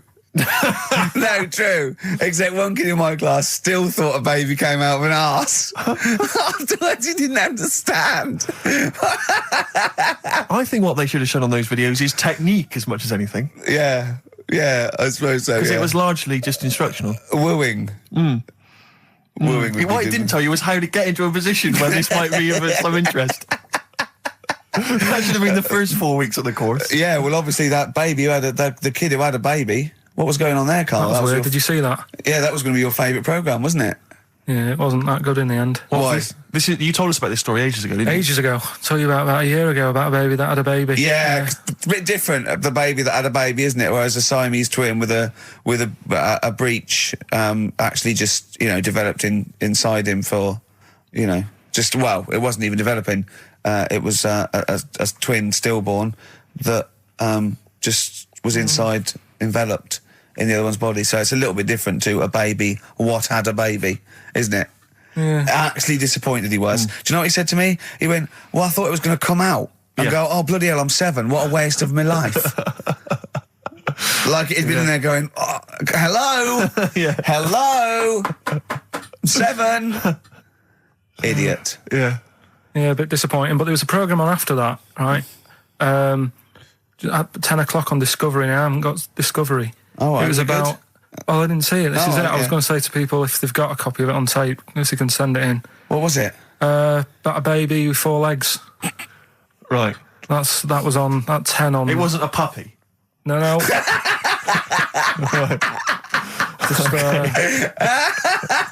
What's it doing up there? Yeah. It's my baby. Oh, is it, Mum? All right then, Yeah. fine. Yeah. It's got 4 legs, yes. Yeah. Sometimes they do have Look, 4 legs. Dad's gone. He's never coming back. You've got to get over it. so, if anyone's It's got not a baby. that, send it in. Oh, Right, dear. okay, Send it in. good. So you want to tape with a baby with 4 legs. You're going to be disappointed again. It's not going to be like a baby with 4 legs who's running up the curtains. You know what I mean? It's not going to be that. It's probably going to be 2 legs and then 2 sort of like floppy appendages. You know what I mean? They're not going to be brilliant. It's not going to be like Jake the Peg. You're going to be disappointed. Apparently Lanzarote is one of the Canary Islands. Oh, is it? Although we've also been told it's part of Spain. Right. I don't know Yeah. who to believe. I don't know who to believe either. That puts me back because I knew it was either one of them. Yeah. Yeah, I knew it was it. What about it? Pilot knows, doesn't he? Pilot knows where he's going. I thought so, yeah. Doesn't matter then. Right, we're playing J-Hawks. Let's play it. Love it. Got bored with that conversation, did you? Letter to Hermione, David Bowie. Well, we've had the most convincing answer that it's about 290,000 actual words, but possibly 3 million in our vocabulary, using all jargon and scientific stuff and all that. Sure. 290,000. Still a lot, isn't it? It is a lot. We know so little, don't we? Apparently the average person has about 20,000 words in their is it? vocabulary Right. and uses maybe 2,000 a week. Really? Yeah. Karl, obviously, slightly bringing that average down. Carl, what do you think of that? Single figures. Doesn't matter, get by. Why have you got to use longer words messing about and that? Told you. That word about old, anti-dipuian or something. Just say old. That's a bit old, isn't it? That's a bit anti-dipuian and that. What's the point? Yeah. Get to the point. Sure. Busy.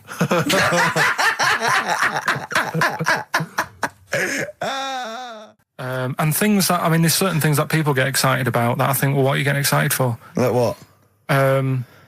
News, just news. Do you know I normally do the headlines and that? Yeah. Have we got any headlines? Not really, because there isn't that much going on. Isn't there? This is what annoyed me, though. There was something about a woman who's going up Everest on a bike. Do you know what I mean? And they were like, oh, brilliant. But I don't think that's that good. When someone's done it walking...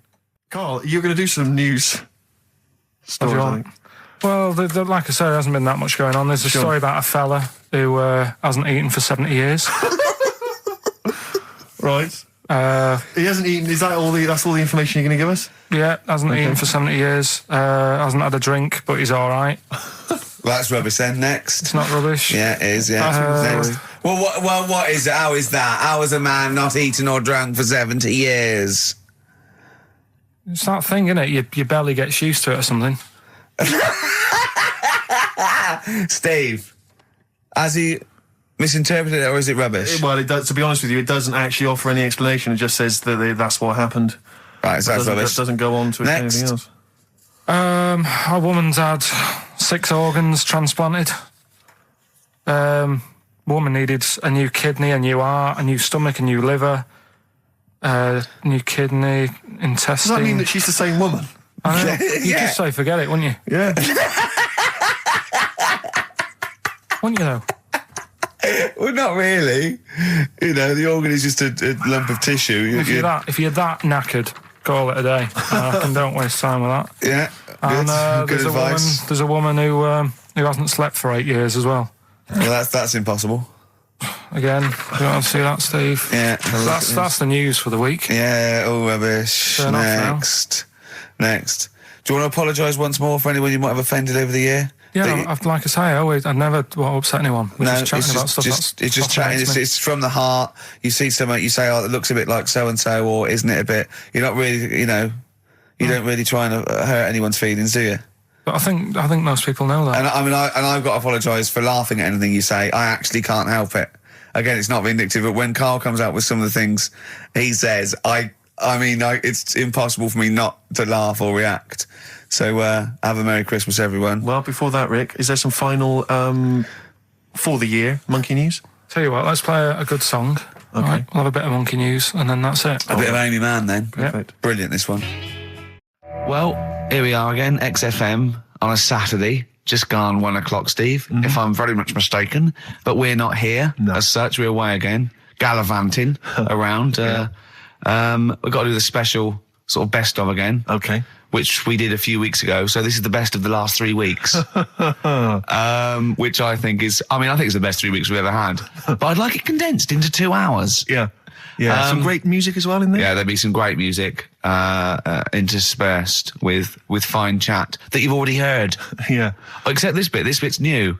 We've actually, out of the kindness of our heart, we've come in last week. Yeah, yeah. And we've done a few clips just because we felt a bit guilty about shooting off. Yeah. And leaving. Even now, having heard this link, I'm beginning to wonder if it was worth our time. Yeah. Well, should we play a classic link? Let's play, what, from the last 3 weeks? After this is Feeder. All right, so here's the first bit. Ash, and Sometimes, lovely song. Got to apologise to our producer there because he was worried about there was nothing wrong with it. It's just like saying you like watching birds in the garden. It's just that I think you're better than that. I know, it's cheap, isn't it, to say like we like I like tits. Yeah, I like cocks. So we're a bit more literary now. One of my favourite things is Fanny by Gaslight. Really? That's interesting. That's interesting. I'm a big fan of Moby Dick. Oh yeah, the book, Moby Dick. Yeah, not the medical condition. There's nothing innuendo. No, it's the big horrible thing that used to swallow semen. Yeah. Now in the winter, Yeah. Steve, Go on. there's nothing I like more than to keep my hands warm in a muff. No, sure. You mean those kind of furry things that sort of classy looking ladies? Yeah, used to posh have? ladies often put their hands. You know when you have a nice a party and they're a nice leaving, party, yeah, a and winter party. and you might take the wrong hat or something. There's nothing I like more than to see two posh women with their hands in each other's muffs, Oh, that's always a and fun they're going, "Oh, this must be yours." Yeah, that is always funny. Yeah, That's always funny. Yeah. But seriously, no, I'll stop this. You're right. I've got a degree. I just remembered that my favourite Beatles song is "Come Together." Yeah. Now we're going to stop this now, Karl, because it's childish. You're right. I've got a philosophy degree, for Christ's sake, and it's about time. Who's your favourite philosopher? Do you mind me asking? Well, I would tell you, except when I have a talk about it, I go into a Cockney accent. Really? So it can be like my favourite philosopher. I like a bit of Kant. Right. Is that Immanuel Kant, Yeah. the philosopher? Yeah. That's strange. Yeah. That's strange. What's his name again? Kant. Oh, yeah. Yeah. That can be weird. Can be strange. Look at Karl's Look at face. his face. Look at his face. Join in, Karl. Undo your trousers. Just We'd let be it like hang out. Stan Let your Boardman cock hang when he out. told the Fokker joke. Yeah. We won't do local radio again for 10 years. Finally, White Van Man, what do you make of the fact that Sainsbury's are bringing in square tins? Is that a concern for you? Is that true? Apparently so. Why? Dunno. It's like it's easy to stack. This is what the guy in the Sun has said. That should be interesting. That should be his comment on Sainsbury's are bringing in square tins. Is that should be interesting for meatballs.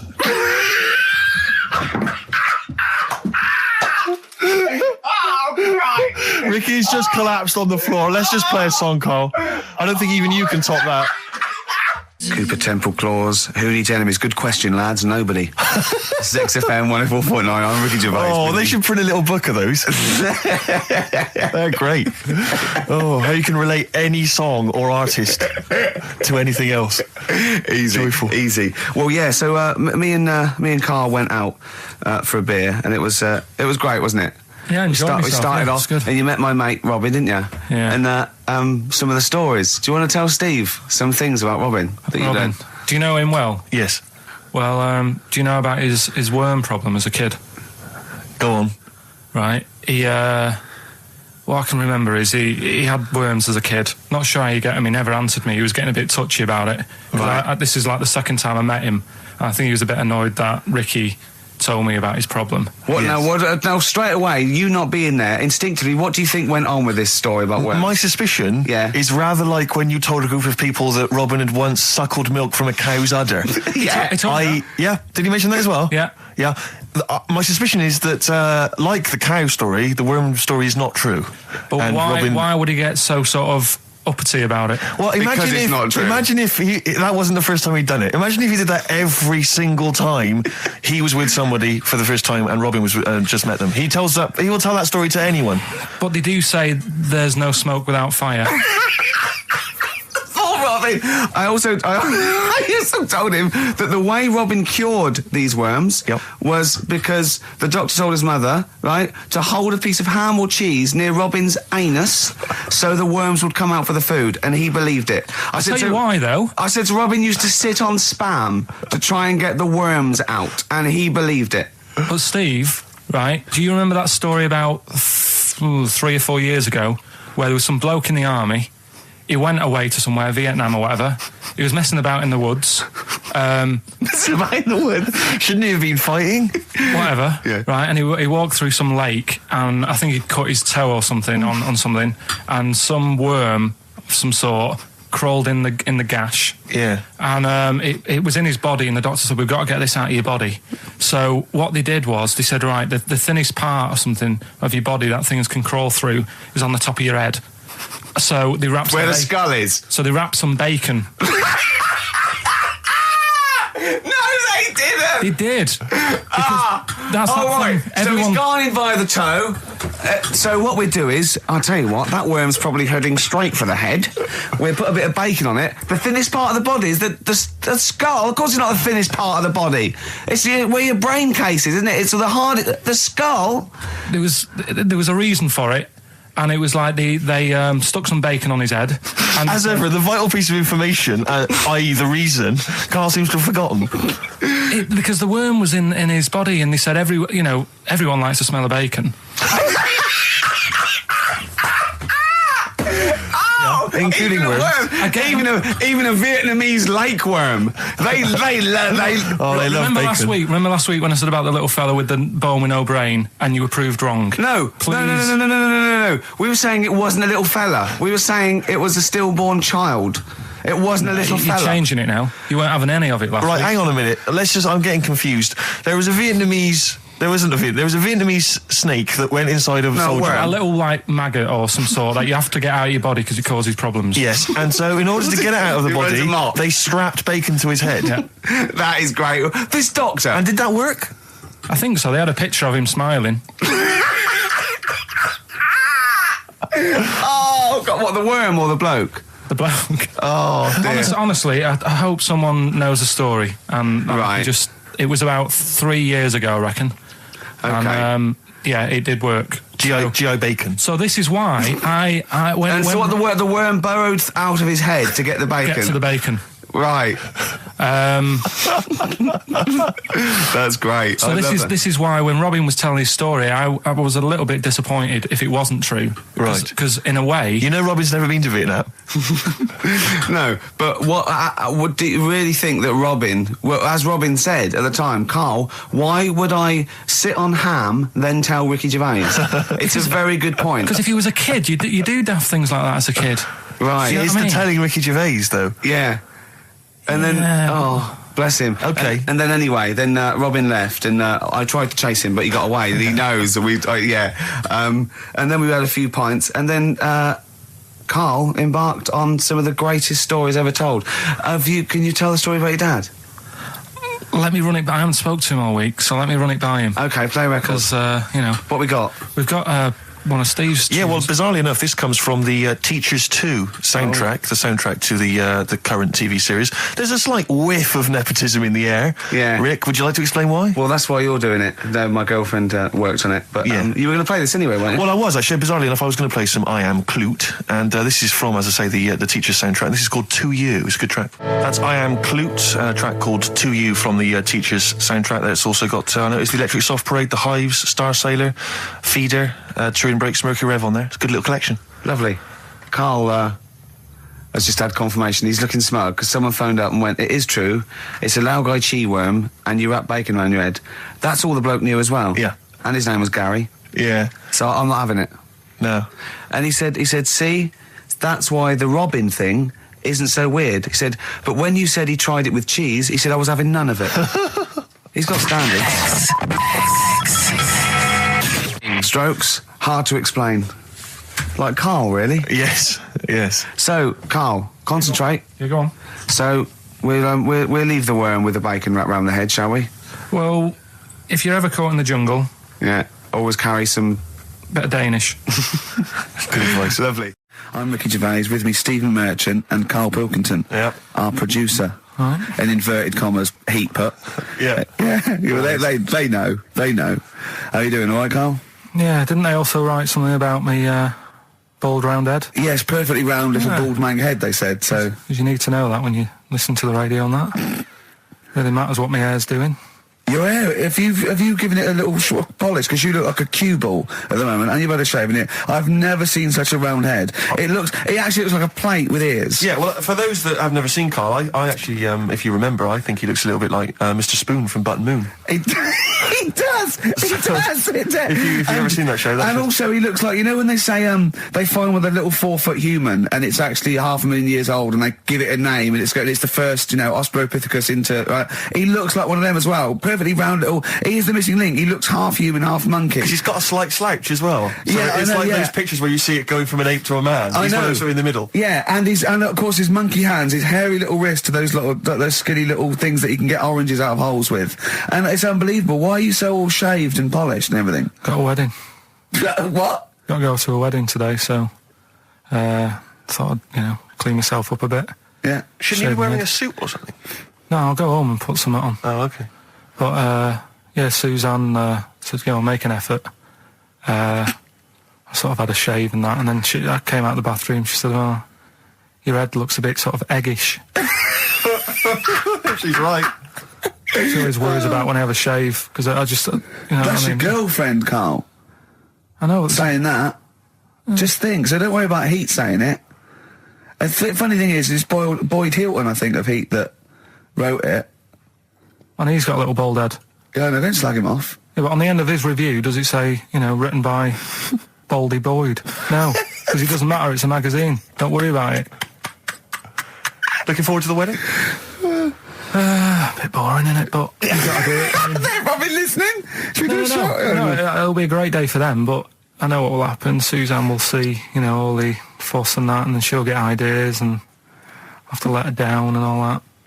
Why is it you don't want to get married again? I always forget. It's just... who's it for at the end of the day?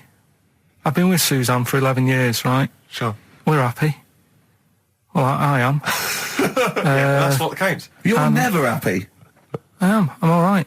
Yeah, no, I know you're happy with Suzanne and everything, but apart from that, you're never happy. You are the most grumpy, moany thing in the world. I mean, I get annoyed, but I'm always happy. I was annoyed here. I was happy coming here, but there was a bloke behind me walking and scuffing his feet. He had a pair of those stupid skulls on, and he was clicking and scuffing. Wear some shoes. You don't have to click. Pick your feet up. Flip-flops annoy me. But I'm happy. I'm just annoyed. You are just like, oh, the world's on me. It's rubbish, this. I know the world's great. It's just sometimes people annoy me by being there, But Steve said I should be locked in one of those towers that princesses used to be locked in fairy tales, because everything annoys me.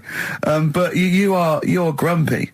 I'm not. I'm all right. XFM 104.9. We're not here. This next clip is one of my favourite clips. Look, it needs no introduction. Here it is. Right, okay, educating Ricky. What have we got? Hairy Chinese kid, go on. Right, yeah. This is the... I didn't want to do this. What do you mean you want to do it? Well, I wanted to give you three, and I gave you one. It was like the alien man gets a beard or whatever. Yeah, which was total rubbish, so this one should be better, maybe. Hairy Chinese kid. Right, well, we've talked about hairy people in the past. True enough. Aren't we? Yeah. The little kids who grew up in woods and hung around with wolves and that. Yeah, again, you're confusing it. Yeah, they're not... There were some people that were born very hirsute. They were not the people who were brought up with wolves. You just put that together in your Homer Simpson type mind. Right, well, this is like a sort of close to that sort of story. But the weird thing is, right, Chinese people aren't that hairy as a nation. No, seriously, that's a well-known fact. They don't have that much body hair and stuff. Okay. So this little kid who was born over there, he was like covered in stuff. Was he? And it was only his nose that wasn't hairy. The rest of his body was caked in hair, right? And his hair sort of. What grew. sort of hair was it? Was thick hair? No, what I mean is, was it sort of like a pony's mane? So he just looked like an Ewok. You know what I mean? Just like hanging down, sort of straight, dark hair. In the picture, it looked like it grows from his eyebrow. It grows from his eyebrows quite thick, and then it just goes all the way over. You his don't think head. it was just really long eyebrows that he'd done a comb over? No, it was all over his body. It had a picture of like his back and that. Yeah. And Had he styled it? Had he styled it at all? Did he have it a quiff or? no, it was just hanging everywhere. all over him. Yeah. And they were like, this is a bit weird happening in China, where we're not normally that hairy. That was the scientist speaking there. And the local press and that were getting him down, calling him Monkey Boy and all this. Oh, And thinking Chinese press. but the doctor, Yeah. Oh. They're cruel, aren't they? the Like those doctor, game shows. That's Japanese, isn't it? Yeah. That's what. Yeah. and the doctor said, Was Karl talking through all that time while we were just like talking to each other then? Because I turned round and I still saw he was talking. Go So on. anyway, the local press came in to see the hairy boy, the monkey yeah, boy. and they were like being tight, taking the mickey out of him, and the doctor said, Throwing him nuts. he's only hairy. Said he's a healthy young kid. The only faults he's got is he's got a little bit of eczema and a boil. And he said everybody should just treat him the same, and I think he grew up a healthy kid. Yeah, so that's the That's the end of the story. That's not a story. why. But I've got nothing. I don't know what to say to that. So someone in China was born slightly hairier than the rest, and he was normal apart from eczema and a boil. That to me isn't a story. But if it is, I've got a million. I mean, it's sort of like bloke from Manchester went a bit bolder than the rest, got a job on radio. He was normal. I mean, that's not a story, is it? So we'll move on to this next one, right, which is brilliant. Go on then. Dead short story. So, right, old woman, about 70 years old. She's normally fit and healthy and stuff. Nothing wrong with her. She's having a good life. And one day she goes for a check to the doctors, just to check herself out. 'Cause she's getting on a bit. Yeah. He says, "Take your clothes off and that." So she does, and checks her out. Says, "Yeah, you're looking good. You're looking good." Turn round. He said, "Oh God." He says, "You got a tumour on your buttock." Right? So she goes, "Oh, what can you do anything to sort it out?" So they go, yeah, we could book you in for an operation. It's best if we remove this. Books are in for an operation. Operation day comes, strip her down and that. They're all stood round, the doctors. Start to operate. It only turns out it's a pork chop that she sat on 5 years earlier, and it had stuck to her buttock. Right, Karl. I can forward you. Listen. Serious. Right, okay, Karl, I'm telling you now, I'm leaving. I'm never doing this show again. No, I'm serious. Honestly. You're talking, I've never had such, what do you mean? You couldn't believe it? No, when I read it, I said, I've got to tell Ricky This that. woman had a pork chop stuck to her arse for 5 years, you mental case. Of course she didn't. And Karl Pilkington with his brand new show, What's the Song? What song am I thinking? No, I mean... You're nervous about this, aren't you, Rick? I am. You're worried. Well, because I've heard some of these clues before. And they're ramblings... Sometimes they're close to ramblings of a fool. Right? And it really is like those, what am I thinking? Yeah. I don't know, though. I actually was genuinely impressed by Born Slippy. I have to give him the benefit That's one of the better ones. Because Because that was short, sweet, and it worked. Some of these, like you say, they're not going to be quite as pissy. Some of them are like Emily Bronte novels. Now listen, we're just going to go for it then. You do it, and we'll just get people to call up, because I want to see the general public's confusion of trying to work out a Well, Karl why don't you give us your next clue, and then we'll play a track, and then we'll hopefully have people on the line after the track to try and answer it, and you can recap briefly. So give us your clue now for what song am I thinking of? Right, this one, it's about a woman. and she's just normal, nothing wrong with her, or so she thinks, right? But there's the twist. Is this like the Tales of the Unexpected? And she's got like, she's got her mates and she's having a normal life, having a good time and that. And then this thing happens, right? And she starts to stink. And she can't have a bath, right?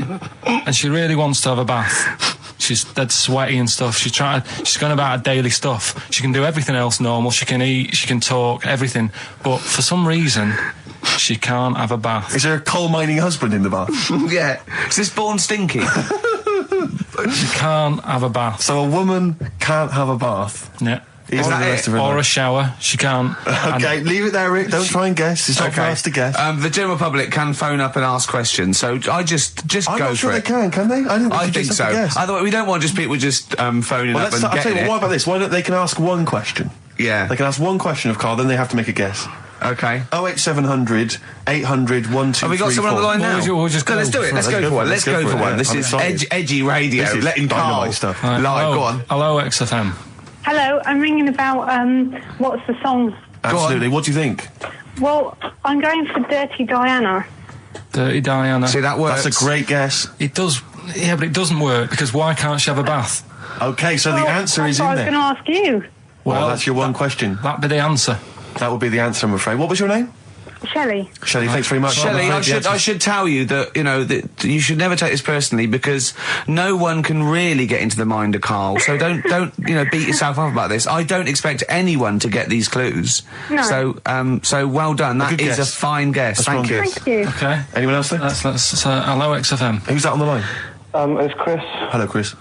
A question for Karl? Before you I give us don't your have guess? I haven't thought of a really good question or anything yet. You just want to go for the guess? No, well, no. What I thought was, I'm sure Simon Mayo used to do this when he did the breakfast show on Radio 1 years ago. No, it didn't. So you've just pinched this idea, Karl? If you're going to rip someone off, Karl, do not rip off Simon Mayo. I haven't ripped this off. I thought this was a new idea. I was going to do it with sound effects instead, but that's Yeah, he used to do that, and he used to get his team to play other characters. In the You story. idiot. Well, no, hang on. Yeah, but Not you, Chris. I'm saying you idiot to Karl. Yeah, but nothing's new anyway, is it? So I'm not getting annoyed about it. Very true. What do you think the answer is? Is it Cornflake Girl by Tori Amos? Good answer. She couldn't have a bath because she'd go all She goes floppy sloppy and and that. then go down the plug hole. Good answer. She's all soggy. Yeah. so It's not, is it Cornflake Girl? No, it's not, but That's a great answer. It could have been. All right. Okay. You're already seeing the error of this, aren't you? I think this is great radio. I'm I know. really hooked on this. I'm But genuinely excited This now. is really like that. Those so-called lateral thinkers. A man got into a field and dies. Why? Yeah. He ran out of air. No, Yeah. not the one I'm He thinking was of. shot. Well, No. Yeah, That was a good Well, answer, but couldn't Simon Mayo sue you or something for doing it? Will you stop? Don't mention that. Yeah. Listen, I think if you're going to steal ideas from someone, it should be a brain box like Mayo. I mean, he's the man who's The doing only it. example of one I can ever remember hearing on his show, because I was quite young then, was some people were pretending to tap someone's phone or something, and then they got caught, and the answer was just bugging by whistle, because they were... Genius. That was absolute genius. That's absolute genius. See, Chris, we're gonna- Karl, don't know if that's the sort of Karl's ever standard gonna you've got to go come up back. against. Yeah. Thanks very much, Chris. the phone lines are hot. well, hello, XFM. Hi, is it Candy Perfume Girl? Is it what? Candy Perfume Girl. Candy Perfume Girl? Yeah, Candy Perfume Girl. Is it? Well, who's that by? Madonna. No, it's That sounds like an obscure album track. No, it's Wow. just one of her songs. just That think is it. about it. She stinks and everything. She's a normal life. I didn't say she was a sweet or anything. But for some reason she can't have a bath or Is a this shower. a big song? Just to give him a clue. Is it? It's a bigger song than Candy Sweet Girl. Thank you was a very much single. indeed for your guess. It clearly is Thank right. you. Cheers. Sorry. Okay, one more, then we go to a record. Come on. Okay. Go on. Hello, XFM. Carl, Yeah. is it High and Dry by Radiohead? High and dry. High and dry. Now that's great. She smells, which is another word for high. She's dry because she doesn't have a shower. Karl, if it isn't that, yours will never be as good as that. He's the winner. Whatever you're thinking of, that clue is brilliant. What's your name, mate? It's Richie. Richard. I mean, you can't beat that. That's a bit too lateral. Don't be stupid. It's perfect. He's made yours into a clever clue. He's made high, she smells, dry, she never gets in the bath or shower. It's not that, is it, Karl? No, it's You not. don't even get that, do you? Not Have really. you ever heard of the word high being used to mean sort of smelly? No. No. Oh, what? That was where you went wrong there, mate. Richard, I'm declaring you the winner, even though that isn't the I answer. don't think Thank we you. should give up this early. Can we Rick. just let's play a song and, Let's play a and song. give it one more chance? Because if people think about it, it is really easy. I'm not going to find out the answer now because I've got to go out. Okay, we'll do it very quickly. Stay in for 10 minutes. We're just going to play a new Coldplay track out. Okay, let's hear Brilliant. Coldplay and then we'll come Cheers. back with this. XFM 104.9. We're not here. It is a bit like being Dennis Norden, playing some great moments from the show. I was just imagining Dennis Norden one day, sort of just like waking up out of his stupor. He's doing this, and he'd go into the producer and go, I've just seen a couple of my programmes. I just saw It'll Be Right on the Night 18. It's It is terrible. Why didn't someone tell me? Well, we didn't want to upset you because, you know. But I've been doing it way too long. Well, you could just let me go on forever. Well, until you died, yeah. Well, why can't my son take over? Well, he's 80, Dennis. And the jokes I'm doing, they're awful. They're just, why have I got that clipboard? I've written these jokes, they're not funny. There's an audience, they're laughing. What are they laughing They're not at? laughing. They're not laughing. That's canned laughter. Who are those audience? Who goes to an audience for It'll Be Right on the Night? A lot of them are older than you. It can't be right. Do you know we have 15% fatality in one of your audiences? But I went home at Christmas, I watched one of the episodes. Yeah. I was with my family and friends. I said, watch this, you'll love it. Stony face, no one laughed. They all thought it was Well, it is. Well, why didn't you tell me earlier? We didn't want to hurt your feelings. You're an old man. You may be upward of 102. I didn't realise. Yeah. A quick query for you. This is from Jay. He's got a problem here. He says, my parents won't let me ditch my studies. He's currently reading modern languages at London University. Sure. He wants to follow his dream, but his parents won't let him, of being a dancer. Carl. Worse than that, he says that they're trying to arrange a marriage to a bunch of minging daughters of people they know from good families. He doesn't know what to do, so he's got the arranged marriage coming along, and he's also got, he basically wants to be a dancer. His parents are forcing him into something more practical. Well, the first thing, right, I don't think Live your dreams? the arranged marriage thing is such a bad idea. Okay. Because I think too many people go on looks. Right. And then you soon get bored of that, and you find out the person who you're knocking about with is actually not your type. Right. Why don't you arrange marriages for people? Well, I'm just saying, right, so I'd say, Jay, go along with that. I wouldn't worry about it. Okay. I mean, if they're really ugly, then, don't go along with it. But if they're half bad, put up with it. That's Sure. all right. The dancing, Brilliant. right? That's that solved. Brilliant. I wanted to be a dancer. After I did the boxing, right, I joined a dancing thing just near Man United's ground, right, called Twiggy's. Went along, I wanted to learn some moves. And How old were you? Well, it was when Michael Jackson was, pretty big, so about 83, 84, 85, something like that, around there. Wanted to do it. When I went, it was shut, and it had become like a warehouse for toilet rolls. So in a way, I wonder what would have happened. Sorry. How is that an anecdote about you going through dancing? You've told me before you did boxing for a while, you did dancing for a while. You had a true fight in the boxing. You didn't even get in the. That's not an. Imagine if that was a film. This is nice. A boy's dreams of becoming a dancer. Oh, it's shut. Next on. I mean, how is that a story? Yeah, that was Billy Elliot. Do you think it won quite as many awards? Yeah, brilliant. Footloose. All right, Yeah. I'm fed up. They banned it. Let's go. Oh, it's shut. Flash dance. First, there was. It's a warehouse. Never mind. I'm just saying, you'll find something else. I think I got a go-kart after that. I bought a motorised go-kart and kept myself busy with that. So there's always other Just things. think, Alan Bennett has to sit down and really sweat over his stories. Yeah. He just opens his mouth. You are a living Alan Bennett character. So that's solved. Well, Jay, don't worry about that. There's no emotional problems I can foresee if you follow that advice. So the advice there is do an arranged marriage. If she's not ugly. minging, she's not completely minging. Yeah. And don't worry about dancing. Get a go-kart. Cheers. Great. Well, I didn't really want to make it a Christmassy type show because I don't really like it. Oh, he's done it again. Well, he did Christmas once, didn't like it. No, my dad always said. All right, steady on. Dad said Christmas morning was for for me. So he used to stay in bed. So he never. That's brilliant. That's a great thing to say, isn't it? Yeah. Christmas morning's for you. Run wild. Do what you want. Just don't bother me. I'm going to Honolulu for 2 weeks. That's great. Dad, it's Christmas. Do I have to do anything? No. So my mum used to get up because she used to like to see my face light up, you know, when I opened my presents. And then, to give fireworks. and then, I'd have to go to my bedroom from about 6 o'clock onwards because, like, my mum and dad were into having big Christmas parties and I wasn't, like, old enough to go. Right. So they'd say, right, you know, you've had your fun there, you go up to your bedroom, stay in there. Really? Yeah, I remember one year, right, I got a train set, that's what I wanted. Yeah. Right? It's brilliant. Playing with it all day. I thought, I don't mind about the party, I'm happy staying up here playing with this. Brother comes in, he's had a few, right, he's going, yeah, give us a go on your train. How old is he? He's a bit older than me, so he might have been like, let's see. Well, let him be 18. Yeah, probably about 18, 19, And how old something were like you? that. I had a train set, so I don't know, about 14. something like that. Yeah. Right, so I'm playing on that, loving it and stuff. And then he comes in and goes, oh, gives a go. He turns the transformer up to like 14. He went really fast for about 5 seconds, broke it, and then he went back downstairs.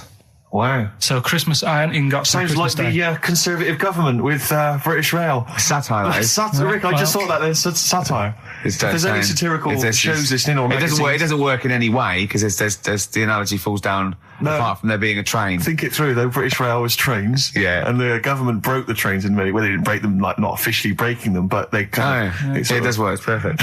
Oh, I'm very pleased with that. And I can't. And no one's asked him to be on. Have I got news for you? It's weird, isn't it? Because It's strange that when you've got a satirical mind that's as quick as that. Yeah.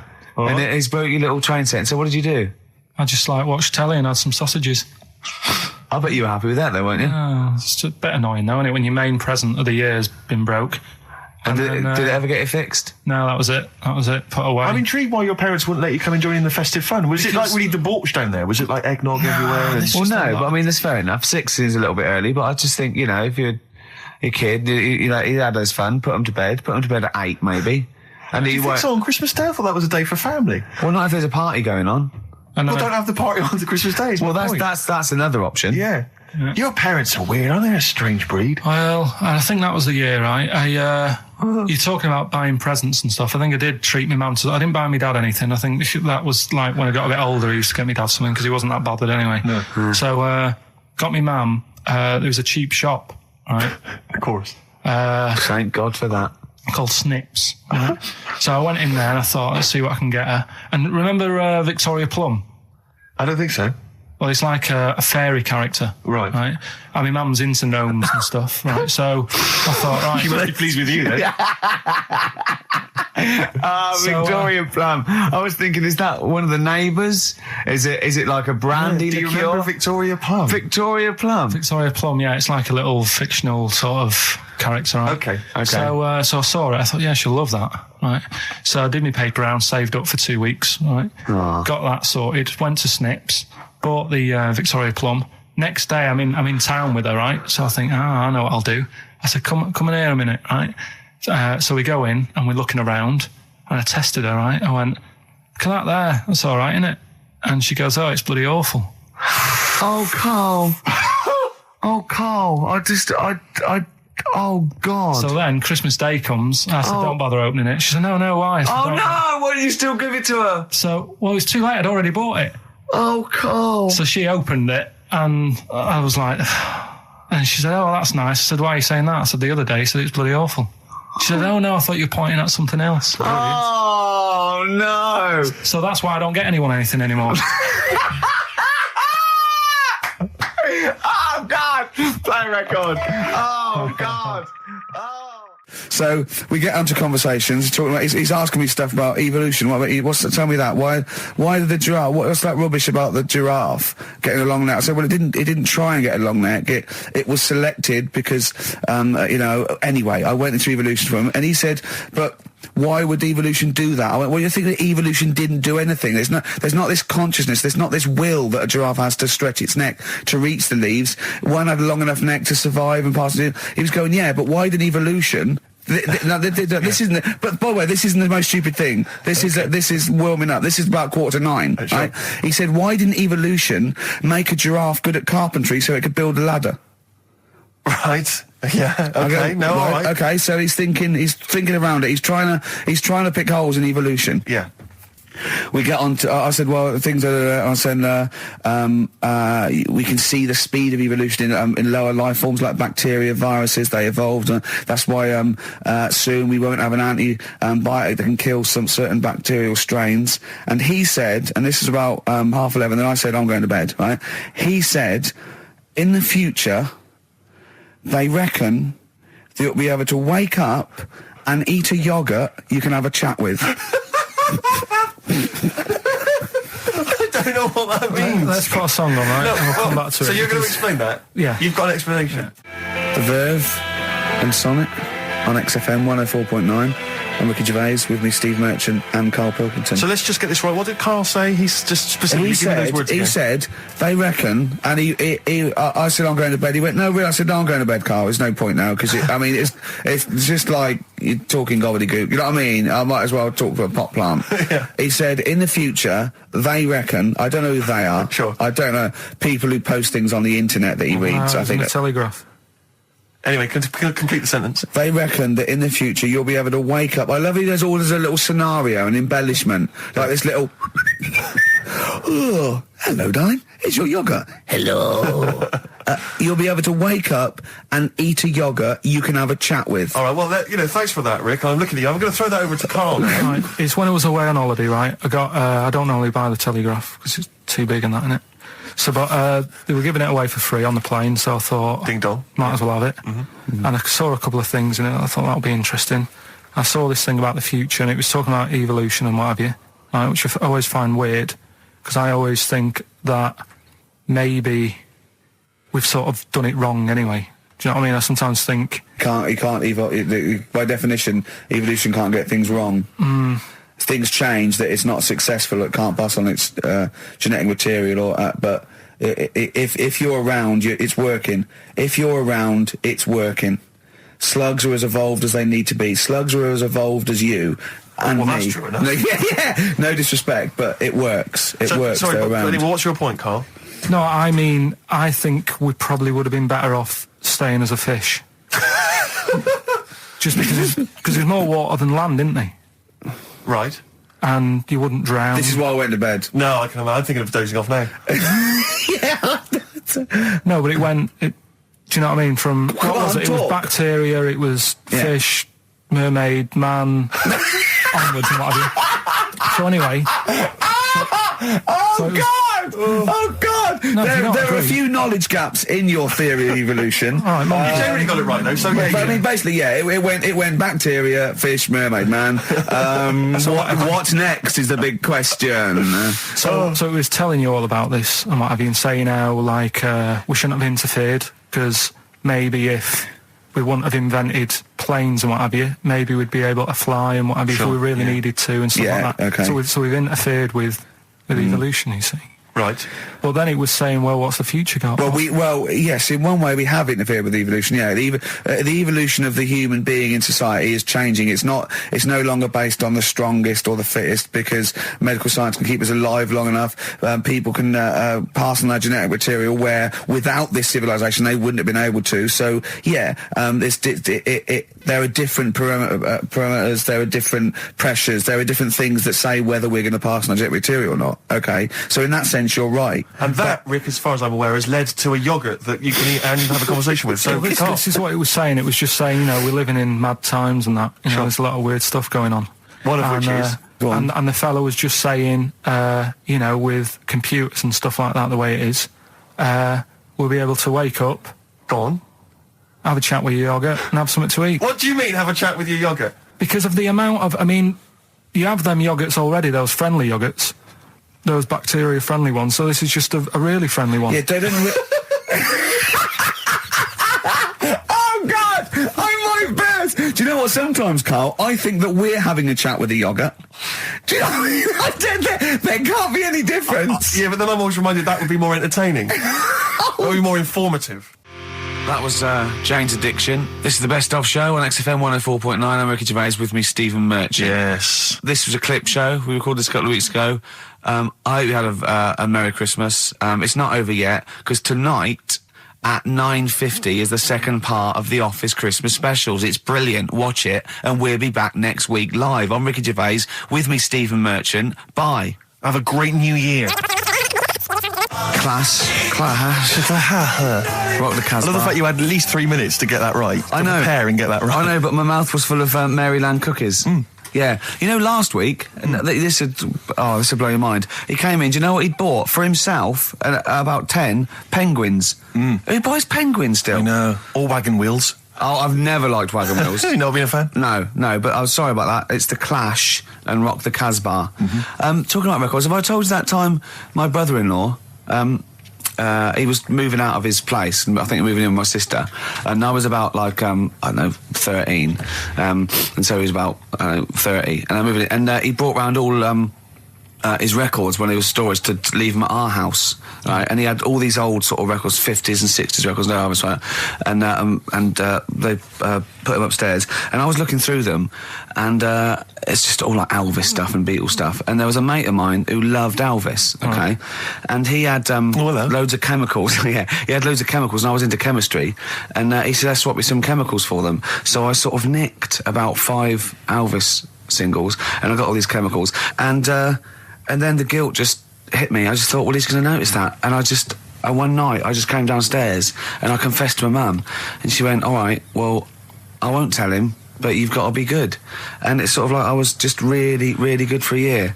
And then I remember when I was about 18, my brother was talking about it.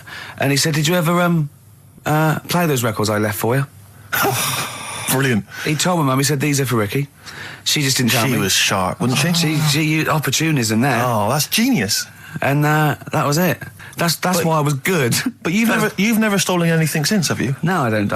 Except that spate of shoplifting after that to teach your mum a lesson. yeah. Well, I went round and arson. No, I did. I just couldn't believe it. It was terrible. Like when you're born, you're a little baby, wrinkly and stuff. When you get older, you sort of morph into a baby again. And you go through the same phases. So when you're young, you buy singles. You get old, you got nothing to do all day.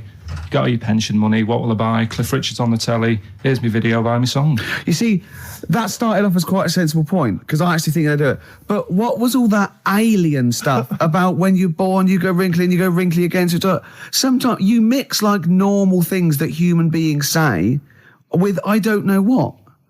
Well, look, when you're a baby, you've got a little bald head, no teeth. You get old. What happens?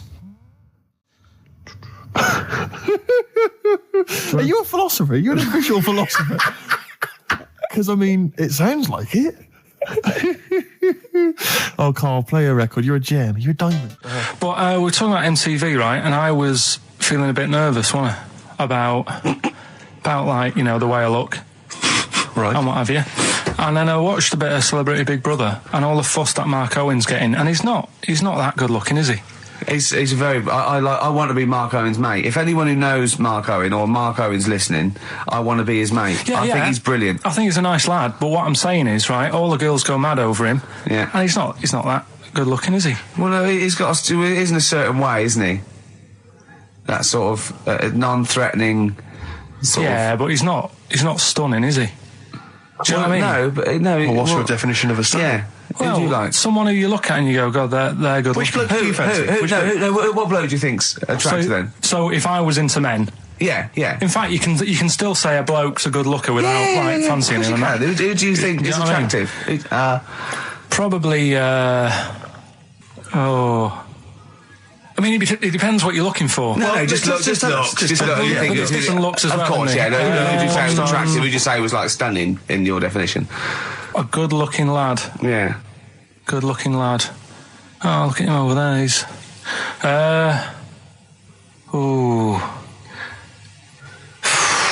Do you find, Robbie Williams? Do you find him attractive? Boy Next Door. Look. No. Who do you? Karl, hurry up, because it's we've only got 2 hours. Probably. I can't think of one offhand. Mark Owen is pretty good looking then, really. There's not. Just name one bloke that you think's an attractive guy. There must be one bloke that you've either met or that you've, seen in a pub Who do you think on a is poster. attractive? Tell you what. Go on. Tell you what. works here. Young Alex Zane. Well, we know, Alex, maybe we can fix you up. I love you, Alex. You've got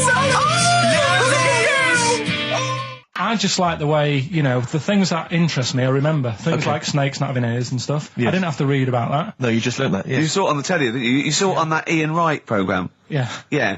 And this is what Karl said to me. He said, it's actually, I called Karl up in the week, and Reese was with him. You know, Reese used to be on XFM, and he took the phone, and he went, Karl's worried, I've seen that programme. He said, snakes don't have ears, right? He said, so you can creep up on them and pick them up. And he said, Karl's worried. He said, how would you ever put them down again? Because then they know you're there. I woke up the other night quite late. Worried about that. And I said to my girlfriend, I said, how do you put a snake down? And she said, what are you talking about? I said, that Ian Wright thing, this guy managed to pick up a snake. And do you know that thing where they clamp its head on a jar to get the poison out? I do now. Right? They did that, but they didn't show you how they got rid of it, and I thought, it could really get nasty, because it's obviously annoyed that you've had its head pressed in the jar. Yeah. Yeah. Right? They hate that. Now, Especially as it's in front of their mates. when you lift it off, Yeah. right, you've got hold of it. Yeah. If you go to chuck it down, it's going to turn on you. It's going to go wild, isn't it? So, I just wondered. Well, what you do is you never put it down, Karl. Yeah, that's why That's what that bloke has got about 11 or 12 just carrying him. Exactly. Yeah, you never put it down. You sling it. Who cares? You just throw it, don't you, really far. That's not that. I don't think you should throw. But Karl, listen, don't worry. We're not asking you to get involved with snakes. Rick, I sometimes get off at the Tube at Tottenham Court Road if I want to look at the record shops before I come into XFM, and I always cut through Chinatown. Oh yeah. And every time I come through Chinatown, the same thought always strikes me. I always feel like I want to just gather all the little locals, all the little Chinese fellas, just gather them round and just go, guys, in what way is this a town? It's not, is This is not, at best, what you've got here is a novelty street. Yeah, Gerrard Street is not a town, No, mate. it's not a town. You've had this here for like 100 years. It's not expanding. Yeah, yeah. You can't just call it Chinatown and claim it's a town. If I was them though, and you do that, I go, what are you talking about? It is a town. It is a town. It's What- our in what town. way? It is a town. It's our town. We got all lots of stuff. Where's your church? Where's your mayor? We got a betting shop. Not enough. It is. See, all you've got here is restaurants. No, that does not a town make. no. Got a little supermarket with snacks. What does it sell? Snacks. Specifically, I would imagine crackers. Yeah. Do you want to buy a dragon? Do you want to buy an ornamental dragon? If I wanted to buy one, this is where I would. Do you want to buy a gold dragon? Is it made of gold? No, it's made of plastic, but it's sprayed gold. Do you want to buy that? It's not a town. It is a It's town. not a town. Yeah. And it annoys me because when I first came to London, I genuinely thought Chinatown was going to be this amazing, what they've got there is You'd hear a gong and every time you went in there, and right? there'd be rickshaws and people walking on those little sort of wooden shoes. You know those ones? They're brilliant. They are just clomping around in them, but nothing. It's nothing. It's just. Yeah, exactly. Yeah. It just reminds me of, have you ever been to any of those sort of museums? You tend to have them up north where they've got like, you sort of sit in a little cart and it sort of rides you through kind of, I don't know, it might be, Newcastle, the Victorian era. Yeah. Can I have half a pound of those sweets, please? Exactly. Of course you can. If there was some animatronic then, it would just be an exhibit. Yeah. Although their concession to being 100 years ago is that there's some scales in the shop and there's a horse outside. Yeah. That's it. That's it. Exactly. Yeah. The traditional sounds and smells of old England. And the voice of going, of course, there was no television. Exactly. Amazing. Yeah. Amazing. Brilliant. Yeah. Welcome to Chinatown. Ding, ding, ding, ding, ding, ding. So it's not, it's a good point. Is that a piece of traditional music? Ding, ding, ding, ding, ding. Yeah. Is that some traditional Chinese music, or is that music that someone in this country wrote, thinking it sounded like Chinese music? I think it was the Vapors, wasn't it? Oh, is that what it is? That? Because it sounds so, that's the music, isn't it? But are you sure they didn't take that from some other source? It's that pentatonic scale, isn't it? What is it called? It's the black notes on the piano. Right, that's the one I can play along with EastEnders. Yeah. Do you know what I don't get with it? Go on. Chinatown. Yeah, Chinatown, because I always walk through it on the way to work. A couple of things annoy me. First of all, I think it's bad business, just because if you've got a Chinese restaurant, put it somewhere where there isn't any others. It's a good point. Yeah, but it's also a community. They're not just a theme park for other people. I remember going out one night with Suzanne, some friends, and you got there and there's so much choice. It's that dilemma of, oh, forget it. Well, And not we really. went somewhere Specifically, do you Well, fancy Chinese? Well, no, but No, why don't you go to the one with the dead ducks hanging in the window? That's my That's the favourite. other thing as well. It's like, normally you put your good stuff in the window. If that's what's in the window, yeah. Right? Yeah. And the other thing that annoys me, walking through it today, there's always lard on the floor. What, in the street? In the streets. It is, honestly. I'm scared I'm going to slip over. It's because all the restaurants and that. But why is it? That's another point. Well, it's not oozing out of the restaurants. No, but why is it? Why is I it? don't know what they do. Careful. Listen, no, but why is That's why they used to wear those little wooden shoes. it? No, okay, we've got... No, but the thing is as well, they try and wash it with water, which doesn't work with lard, and it's like oil. Famously, yeah. You know what I mean? Even I know that. Yeah, you got to Yeah. scrub it. So, You think sorted that out. Yeah. You think they'd know, wouldn't you? Yeah. Right. Anyway, thanks for your thoughts on Chinatown, Carl. 104.9 XFM. You all right? This is Karl, producer of Ricky Gervais and Steve Merchant. They're not about today. Ricky's on holiday. Steve couldn't be bothered. So I'm left here with all the DATs. That's a digital audio tape of all the shows they've done since they've been here over the last, I don't know, year and a half or something. So we'll play you some of the best bits. All right, so here's the first bit.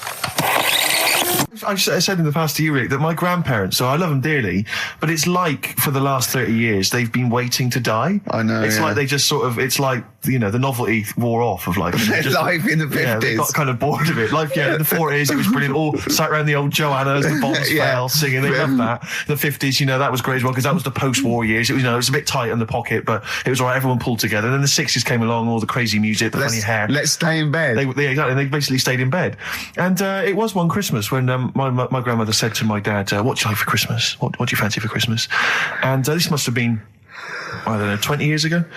She said, what do you fancy for Christmas, Ron? And he went, well, you know, I could do with a nice big kind of warm winter overcoat. She said, don't worry about that. Don't worry about that, because your father will be dead soon.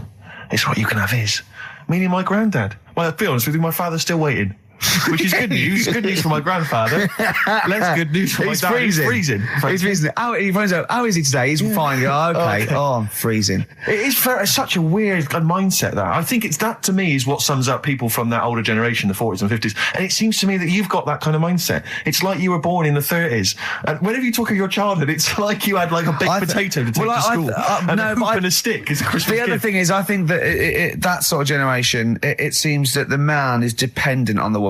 There's a total dependence. Oh, absolutely, If she dies, he's done. Yes, He's yes. done for. It just pine away. If he dies, she's got 30 years of pottering.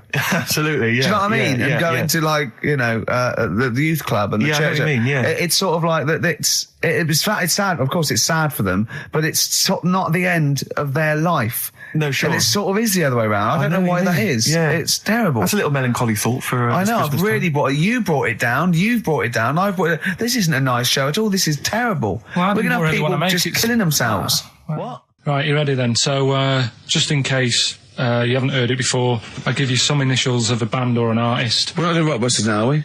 Yeah, I thought, well, we've just... Oh, no, we keep that going. Then we got. Well, I love educating Ricky. That's my favourite thing now. Well, what do you want to do, Steve? I mean, let's do the clues. It's just like it's sort of bigged up the prizes. And so People this will is only by email. Give the email address out now for people to write it down now, Karl. Right, it's ricky.gervais@xfm.co.uk. ricky.gervais@xfm.co.uk. Only entries on email. Yeah. You're going to get 3 clues. You've got to get them all right. And you win all the You stuff. win all those prizes we just said. Okay, Karl, go on then. Right, and just a quick example, one of the first ones we did, it was like AK, and the clue was exploding pet, Yeah. and it was atomic kitten, right? yeah. So you understand how it works now. These are your clues. The first one, that army has got some nice trenches. So that army has got some nice trenches. Excellent. And the initials there are DW. Do you write some of the questions for 15 to 1? Go on. So that army has got Got a some similar nice phrasing. trenches. Okay. Okay. The second one, What are the initials there, Carl, on that person? DW. DW. Yeah. Right. The second one, the top of them curtains are all wrecked. All the materials all worn. He acts it out though. We've got to get him on telly. We have got to get him on telly because his little face and his gestures. That's the second one. The initials being HV. Okay, the top of those curtains are wrecked. All the material's all worn out. Right, HV. And the final one, here's the final clue. I was in Texas the other week, right? I tripped and landed on my knees in a puddle. What's the initials? WH for that one. So I was in Texas, I tripped up, landed on my knees in a puddle. So that's WH. Incredible. You've got it! Is it great? It's fantastic! It's decimal. Okay, time of during the record. Do you remember you're playing for these compilation albums? We got the Fatboy Slim DVD, Linda Green on VHS, and of course Executive Decision starring Kurt Russell as well. Oh God! So, Steve, do you want to pick a winner? I've got a winner when you give us the answers. Okay, so the first clue was that army has got some well nice trenches. Yeah. That was DW. Who's that? Dandy Warhols. That's brilliant. That's brilliant. All right. It's good, yeah. The second one, the top of them curtains are wrecked, all the material is worn. Yeah. HV, that's Holly Valance. Oh, he got a phone call for a woman saying I haven't heard it, and he was talking to her off air, and she went, what is it? So-and-so said them curtains. She went, oh right. He said, you know the thing around the top of the curtain is a palmet, not a valance, and he went, cut her off. Yeah, but my auntie's always making balances on everything. I'll tell you about that next week, right? I'm looking forward to that. Right. Is this the one that farted for 5 minutes? Yeah, the very same. Yeah. Right? So we'll talk about that. I was in Texas, I tripped up, I landed on my knees in a puddle, WH, wet knee Houston, right? Wet knee Houston. Yeah. So, You're a maniac. So, who's a winner? We've got Pete, Catherine and Laura in Newcastle upon Tyne. They're listening online, I assume, and they're on going Sky to Digital. those great places. And remember, they got loads of stuff. They got the DVD here. They got Linda Green. They got Stone Roses. They got another compilation and Executive Decision. Can't concentrate now. Oh, well, he's all stressed because the lady from MTV's here. She's going to film his little face. So the things he said in the week, he was so worried. He's got worried about the spot on his head. That won't come out. Just so you got your best side. It's on that side. That's all right. Yeah, the camera's out. Look, he's getting nervous now. Okay, Karl, ignore the camera. Okay, just ignore the camera. Okay. Now, me and Steve have done our research for you, and we've got 2 amazing things to tell you. What should I tell him first? About the baby or the... Well, they're both equally fascinating, so you choose. I'll tell you the crab thing first, right? Steve actually saw this thing in The Guardian of the Week about our research thing, and then we looked it up, we looked into it on Friday, and it is incredible. Right, listen to this. There's a thing in a bay in New England, right, where it's like the biggest, they make silicon chips and stuff for computers, right? And because of the data protection thing, after they've done them, because they have to destroy the plates, right, well, the information's sort of put onto them, but there's still flakes of silicon. They sort of grind it down straight away, and some of the flakes got into the bay, okay, but some of the information is still on even the slight granules of silicon. Anyway, gets in the water, and silicon is rather like a carbon derivative. They reckon if there had been life on another planet and it wasn't carbon-based, it'd be silicon-based. Because that simple sugars and proteins, it's just COH and that, and it can work with silicon, right? Anyway, the crabs have been taken up, they're still in the water, and they looked out on the beach, and over years the crabs have started sort of putting themselves in formations, like geometric format, and they couldn't work out why they were doing this. And when they put them in the experiment, they sort of like chopped them up, and they found they'd taken on silicon, and it had sort of got into their brain, and they were downloading information. They picked up little things, because it's just chemical, electrical impulses that got information off the silicon chip, and they were interfacing it. But this is the amazing thing. One bloke sort of thought of this, and he thought, well, if it's a simple computer with a brain, if it's just a simple sort of electrical thing, then maybe there's sort of, we could get it down. So what they did is they made a thing called a biointerface, and they put it into the crab's brain, just a really simple brain, so it's medulla oblongata, right? And it got impulses from it, and they were getting like computer readers, so just flashes of like symbols and geometric things right on this screen to read the crab's brain, and it was stuff like fragments of a.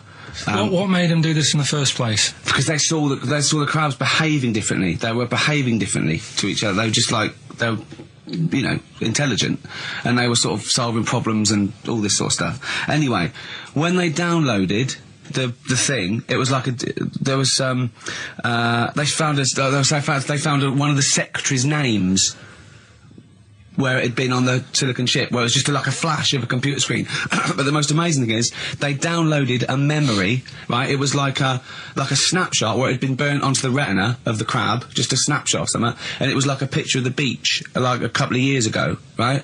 And they also did, incredible, it was like just a digital black and white sort of thing, so they could see what the crab had seen. Amazing. Jeez. Amazing. So intelligent crabs. what are they doing with them now, then? Super brain. Well, they think this is the upshot. They think they could use it as spy crabs, because they could get these crabs. Also, the other thing is, as generations went on, right? So they put a crab in to see it, so right, lots of crabs in, and then as generations went on, a newborn crab, they downloaded the memory, and it had the memories of its great all together. It had every memory that any crab had been related to it beforehand, because it passed it on. It just passed it on. So not even ones that had been eating the silicon stuff. Yeah, no, these are just like ones that have had kids. Yeah, and they've got like, and they know so you'd know everything everything right the way back. So would that work if we ate silicon? Well, I suppose so. So what are they going to? Well, they can use them for all sorts of things, though. I mean, that's what's incredible. I mean, I don't know how you train it particularly. I don't know, it'd be quite tricky to train, but I'm assuming if they can do it that way, then presumably they can give it like certain silicon information, which they can then plant in it, if you like, within its sort of food. Also, if you could get them onto enemy beaches, you'd have like 1,000 digital cameras just sneaking around. You could get like, you know, Osama bin Laden or someone just crawling around. They don't understand the information they've got. No, they don't know they're doing it. They just download a message. So it's not like you could torture them and they won't be able to sort of give you the information, because they wouldn't know what information they had, because they're just. But the first crab they downloaded, they just kept seeing the same picture of a big crab feeding it, which they really, yeah, wow, that's what, like its mother crab or something. Yeah, just memories of it as a child. But they're not in colour, presumably. No, it's all in black and white. It's just a digital camera, because it's just they don't see in black and white, so it's just like a I don't know. I think it's burnt onto the retina or something. And the only one that they kept were the ones they saw a lot of the time. Well, I mean, in a way, some of the educating Ricky I've got for you today is on the similar lines. Right. Oh, you've got to be impressed by that. You've got to be impressed by that. That's pretty good. I mean, I'm interested to see, you know, what they do. What they do with what the crab developments are. But yeah, no, that's pretty good. Yeah. But I mean, amazing. Yeah. Amazing. Well, just digest that information, because that's not even the most impressive one we found. I think it is. I suppose it's pretty impressive, but the next one's maybe more shocking. Okay, right. Well, let's play a tune, and Ricky's got another extraordinary. Okay. 4.9, I'm Ricky Gervais, with me Stephen Merchant. It's the best of. You've been voting in all week, sending your emails, so here's the clips that you wanted. Wu-Tang Clan and Gravel Pit, we love that, don't we? I love it, yeah. Yeah, brilliant. Classic track. We're talking about embarrassing stories and stuff, and I don't know if I've told this on the radio before. Have I told you, Karl? I'm not sure. But this was when I was working at the BBC. This is not even long ago, and I'd moved to London, and I was fairly new in London. And I was working at the BBC, and I had this BBC hire car, and I've never told it. If there's anyone listening who works for the BBC, I don't know if I can still get in trouble for it. But this BBC hire car, and it was like I'd been ferrying kind of actors and people and production people around all day in this car. And I was driving back, it was quite late, it was about sort of 7 or 8, and I was driving back, and I pulled in to get some petrol to fill up the car every day. And I went into this garage to fill up some petrol, and I was there, and two blokes came in a white van, right? They pulled into the forecourt, and I was filling up the car, and they went, "Hey, do you want to buy a couple of speakers?" And I said, "Yes, I do." Yeah. Because, to tell you the reason, it was like I was so flattered that they thought I'd be the kind of bloke who would, A, need some kind of classy speakers, and B, would like to buy them on the sly. Do you know what I mean? Yeah. I thought, they like the They've seen me. They've seen I look a bit of a hustler. Exactly. Yeah. I'm a street sort of guy. You can see by the way I use my walk. Exactly. Yeah. So I couldn't believe my luck. So they drove behind the garage, the little sort of garage bit at the back, and I went round there, sort of casually went round there, sort of locked the car, went round there. They went, open the back. He had these speakers in there. I said, are you sure these aren't knocked off, mate? He went, no. We work for Dixon's. This is a story he spun me. We work for Dixon's, right?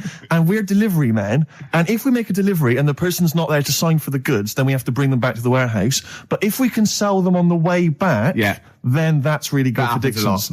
Dixon's must love that. And instead of thinking, are you sure some kind of troubleshooter didn't... I mean, did someone go into Dixon's and go, yeah, you're not getting in the garage forecourt market? Jones. Exactly. Get a couple of lads in a white van. Exactly. Yeah.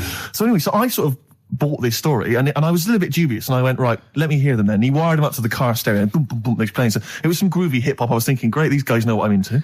Yeah. And he's giving me the talk and stuff. And I said, I'm a bit worried these are knocked off. He went, no, listen, we got a bloke at Dixon's who can confirm this is fine, right? Phone him up, use my mobile, right? And quote this reference number, right? So I phone out, and I goes, yeah, I go, hi, some guys here in the garage forecourt trying to sell me some speakers. Just wanted to check. He went, it's fine.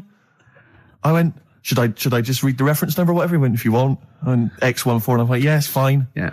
Okay. You know what that was, don't you? That was actually Mr. Dixon himself. Exactly. Yeah. Exactly. So I'm thinking, well, they sound great. They're giving me for a knockdown price. I'd say they were like 400 quid. They were like 200 quid or something. It was a good bargain. I was in the market for some speakers as well. Yeah. So, while they were loading them in... It's all kosher. I phoned Dixon. Exactly. I phoned Dixon. That's fine. Yeah. So while they're loading them in the back of the BBC hire car, right, I'm in there paying for the petrol, right, and the guy who's serving goes, all right. He goes, what were you doing around the back with those blokes? Right? Because obviously there's security cameras filming this whole transaction, right? And he goes, what are you doing around the back? And I went, brilliantly, there's some old mates. Some of my mates were just having a chat and that. He went, oh, right, okay, like giving me obviously the evil eye. So I went back there. So I'm in the car now and I'm driving with one of the blokes who's in the van with me because I didn't have the money on me. So I had to go to the cash point to get the cash, right? So I'm driving with him and the other guy's following me in the van and he was like a northerner like you and he was giving it all all right, yeah, I tell my girlfriend's a DJ, she's got some of these speakers, they're fantastic, and he's giving me this. And then my mind starts working. Now that I've got a bit of time to think, I'm thinking, wait a minute, this all sounds a bit dodgy. Yeah. It dawned on me, Rick. You know, Paul, are you? You're streetwise. Exactly. You're streetwise, Steve. Not only that, I was thinking, how am I going to get them home? I've got to drop the car off at the BBC. How am I going to get these huge speakers back to where I live? And how can I pay for them? Because I've just spent £100 on Find the Lady with a couple of blokes in the square. It seemed like a fair game. Some of his friends were winning. So I explained to him, I said, I can't get them back to like Brixton where I was living at the time. He went, don't worry, give us an extra 20 quid, we'll take them home for you. Oh, that's good. Deliberate. They do a whole service, you see. And there's also a backup guarantee. Did they have the guarantee, the 3-month guarantee? They didn't. No. But I said, I'm not sure about that. He went, well, why don't you put them in a cab, send them back, and your housemates can collect it? I was like, oh, no, there'd be no one in. And I was beginning to sort of get a bit conscious of like, maybe this was a bit of a scam after all. So I pulled into like a little side road. I said, I'm not sure I'm into this now, actually. He went, what are you talking about? It's 200 quid for a pair of speakers. It's a bargain. You never get a bargain like this, mate. I'm going, not too sure, actually. I don't think I want them. He went, 150 quid, mate. 150 quid. I went, no, he's 100 quid now to you. And I'm thinking, wait a minute, this doesn't sound like the kind of work that Dixon's would be doing. Dixon's don't do that when I go in. This is it. Dixon's never negotiate in that way. When I go there, look around and I leave, they go, where are you going? Exactly. I go, no, we'll have anything then. Have anything for a So quid. I stopped the car and the white van pulled up behind me with his mates in. Sure. And I said, can you get them out? I'm not interested. And he went, 100 quid, mate. Oh, and he was just going, you tosser, you obviously want some speakers. And he was having a go at me. So I was carrying the speakers out and putting them back in the white van. And he was just shouting at me. He was going, 70 quid. I was like, 70 quid from 200? This is ludicrous. You realise that wasn't Dixon's policy then. Exactly. They don't usually shout you tosser as you leave the shop and walk down Camden High Street. They're not usually shouting you tosser. You should have took the offer of like the monthly payments they've got on at the moment. So eventually I put them in there and I sort of knocked the deal on the head and I got back in my car and they were in theirs and I just looked in the rearview mirror and they were punching the dashboard like with aggression and venom, like we let that deal slip through our fingers. And I've never been so terrified in my life. I just sat there and I was just thinking, oh my God, all I was thinking now is what if I go back to the BBC and they go, we've had a call from the police, the man at the garage, he saw you doing a dodgy deal. I love it. Yeah. Well, what you do is you put the hire car in a drain in your front garden and then go in and out of the toilet, just pouring bleach down or Ajax and then never know. Right then, which leads us nicely into Knob News. Oh, it's the welcome return of Knob News. Right, okay, it's very much like the news at 10, this, isn't it? I do a bong, or in this case a schlong, and he gives me the headlines, the knob news of the day. Where have you collected all this knob news? Was there a lot of knob news this week? It was mental this week. The amount of stuff. The way it works, you give us the bong, I'll give you the headline. Okay. Steve decides which stories we're going to talk about. And now on XFM, Knob News. Schlong. Man grows knob on his arm.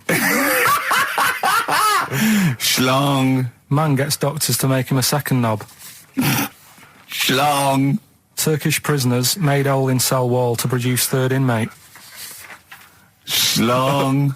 Doctors accidentally remove man's testicles. So, well, can I straight away go for the accidental removal of the testicles? Well, it's happened before, hasn't it? We've talked about that before. How does it, what did he go in for a tonsillitis? What are they called? Tonsillectomy. And he went in the wrong way. What are you talking about? How can they accidentally remove his testicles? It says he didn't look at his folder, and the doctor said to the fella, "Oh, we've removed your testicles and we wanted to take out your prostate gland." So that's what happened. There's the story. This is what I mean. That's why I don't like going to the doctors. It happens, doesn't it? Because all these sort of it's when they say things like, "Oh, it's just we do loads of these operations." That's when they're not concentrating. Brilliant. Do you know what I mean? When they say it's procedure, that's like having a boring job that you do every day when you're not going to be concentrating. I prefer them to go, "This is a tricky one, this." I know what you mean. I do know what you mean. People, you watch TV programmes about, like, you know, removing someone's second head or whatever, and there's like the best surgeons from all over the world. It's televised. They can't make a mistake. They can't go, "We took his legs off by mistake." Whereas the fella who's having a prostate's like, "Oh, do you want to do it? I'm sick of doing that." Yeah. And they're probably doing a crossword whilst right. Of course they are. I've seen that actually in operating theatres. They're doing a crossword. That's what I mean. Yeah. I was just examining some of the other knob news, Rick, a little bit more closely. Man gets doctors to make him a second penis. I'm sure we're all interested in what happened there. Yeah. A German who persuaded doctors to give him a second penis has lost his wife after he showed her the result. Biker Michael Gruber lost his original penis in a motorbike accident, and doctors built him a second one using a mixture of skin, bone and other tissues. Bone? Apparently, the penis worked so well that he was even able to father a child with his wife Bianca. But Gruber was still not happy and asked doctors to repeat the operation and build him a better organ, to which they agreed. From his hospital bed, he said, "I've got 2 penises, but no wife. I'm hoping when I get rid of one of the penises, I'll get her back." What do you mean? Sorry, he had 2 put on. What side does he wear? So he's had both. So he's had 3 then. Yeah. Yeah. This is probably the thing that happened with Hitler, when he had 1 ball, but he had 3 at one point, didn't he? So he just kept one in the other ball, gave his mum one, and kept the other one. Oh, chimpanzee that monkey news. Right, there's this monkey, right? Oh, yeah. I think his name was number 6 or number 7 or something, right? In this lab, right? Yeah. And anyway, it's in there with, like, you know, the rabbits and little mice and stuff like that. And The rabbit smoking. The nurse, right? Not the nurse, the woman who works in the lab, what would you call her? Is it a nurse? Depends. What depends what her job was. If she was a lab assistant, you call her a lab assistant. All right. I mean, they probably call her by her name. All right, lab assistant, right? Kirsty. So she's... I think it's probably Kirsty. Right, Kirsty Morris. Well, she's in there, right? Yeah. And she don't work with many people and that. She's mainly on her own with, you know, just putting lipstick on rabbits and stuff like that, right? Chimp fancies her? So, Chimp fancies her? He's putting on lipstick, chimp fancies her? 'Cause she's got hairy legs? He gets pally, right, with this woman. Yeah. Because, you know, it gets to a point when she sees him every day. It's the way he sort of tries to string out like it's a narrative love story. Did the chimp put its hand out and grabbed her, and then you thinking that he made a move on her? So right, come on, he's allowed out. He's allowed out. Oh, it's not a story, is it? He's allowed out the cage and what have you every day. So he's wandering about, and as time goes on, he's watching what she's doing more and more. Yeah. Right. So he notices, like, the code on the door, right? Right. Whatever, 247 or whatever. Yeah. He goes, right, I've clocked that, I've got that, I'll remember that, right? And then he goes, right, there's a lot of lipstick and that knocking about, a lot of makeup. Right, okay. No, there's no way. Finish. No, because Steve, you know what's going to happen. I know what's going to happen. So he's there. It's ridiculous. And he's going, well, if it's there, you know what I mean? So while she's messing about with the rabbit, he gets there, he's in front of the mirror, putting a little bit of lippy on. Right? You are no! I can't. It's gone too far. No, it's gone too far, Steve. Right, your mic's off, Rick. He's finishing the story. So, turn mine off as well. It's gone too far. Turn him off. Just let him finish. Right, so the thing is, right, it's this monkey wandering about. It's got lipstick, it's got mascara on, it's looking pretty good. I didn't mention the mascara. It's looking all right, right? So it knows the code on the door, 247, right? So when she's sort of messing about with the rabbit, right? He goes, right, here's my chance.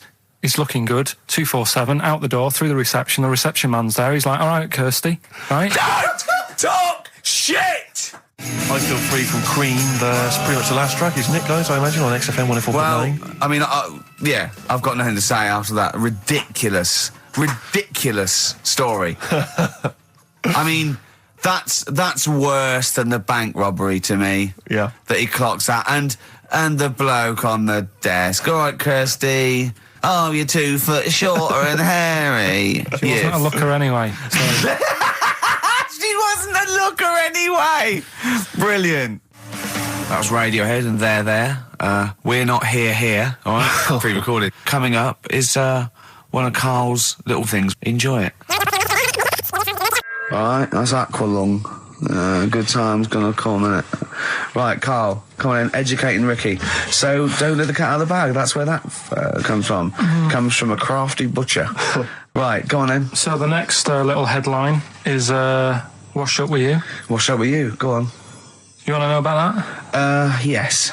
It's a survey that they did this week. They? Yeah, some university did some survey. Brilliant. Did a world test on washing up. Yeah. And each country were given 140 pots to clean. Brits were the quickest. Yeah. Yeah. Turkey were the slowest at washing up. The Turks. It's not because the little fellas that work in the kitchens with no... Is it? They can't reach. Spain were the cleanest, and the Germans were pretty good as well. So... I don't know where to start with this. Honestly, Steve, I don't know where to start with that. Sorry, what was that? Wash Up With You, that was it.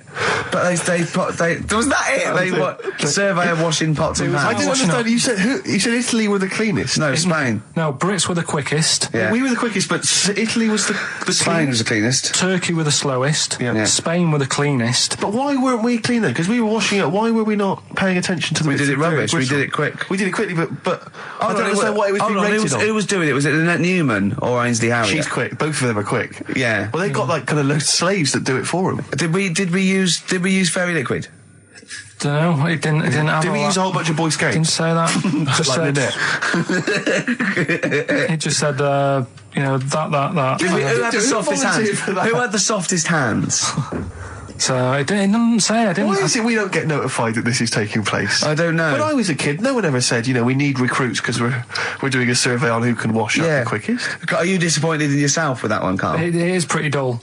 To be fair, and that is why we've got to bring in either con merchant or a wine merchant. Or shut up at your face. Yeah.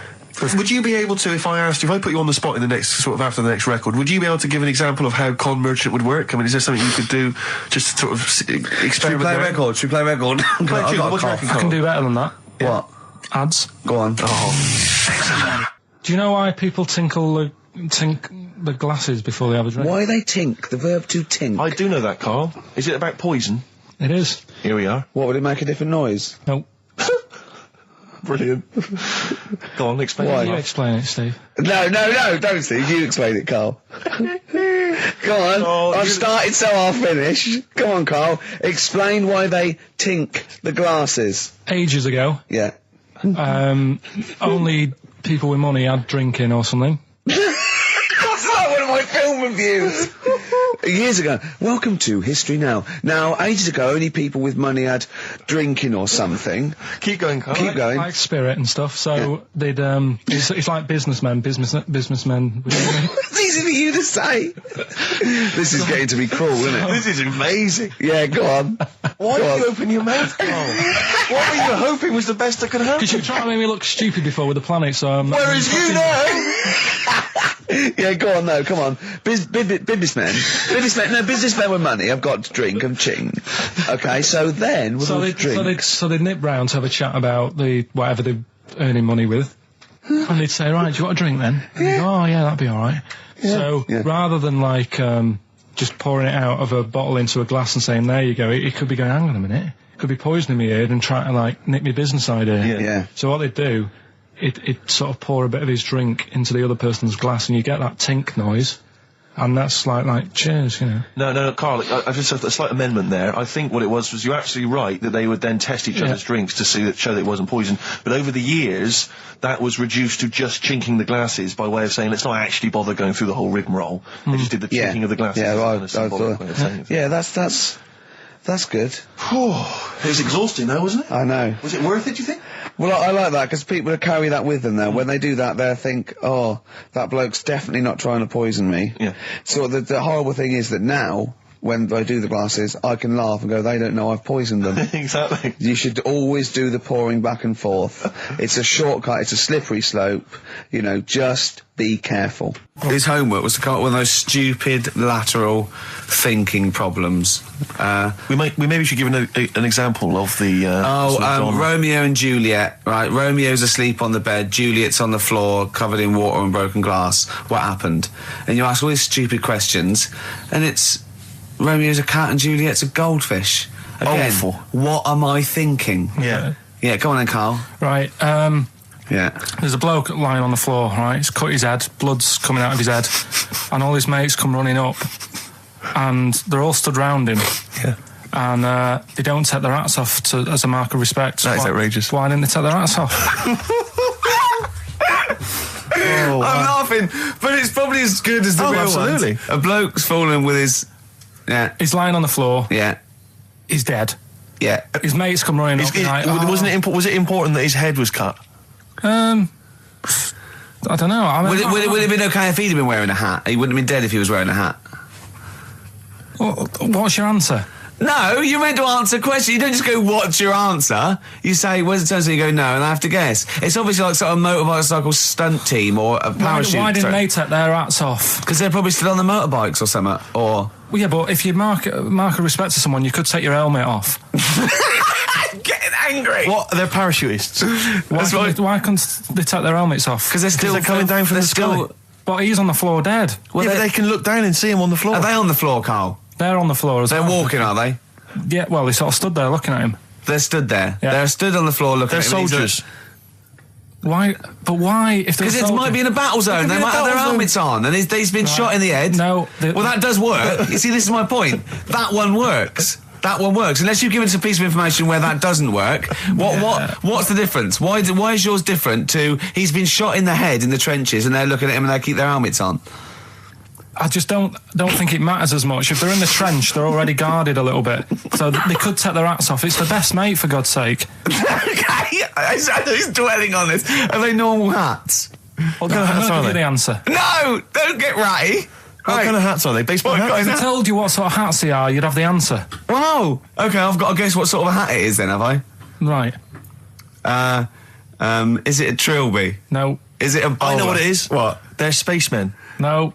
Oh, that's a good one. That one works as well. This is my point. I like that one a lot. It works. He's fallen on the moon, and not that the moon happened, it was set up, wasn't it, in the studio? We know that, yeah. Okay, Karl, what's your answer? Builders on a building site. Why is that different to soldiers? Because bricks don't fall in wars. But bullets fly! Right. Let's play a record and we'll come back to it, Karl, while you think about what you've done. Oh, yeah. You've embarrassed Let's play yourself. some classic Suede. Yeah, and this is for David and Kieran, I think, who wanted a bit of Butler. That was Jane's Addiction. This is the Best Of Show on XFM 104.9. I'm Ricky Gervais, with me, Stephen Merchant. Yes. This was a clip show. We recorded this a couple of weeks ago.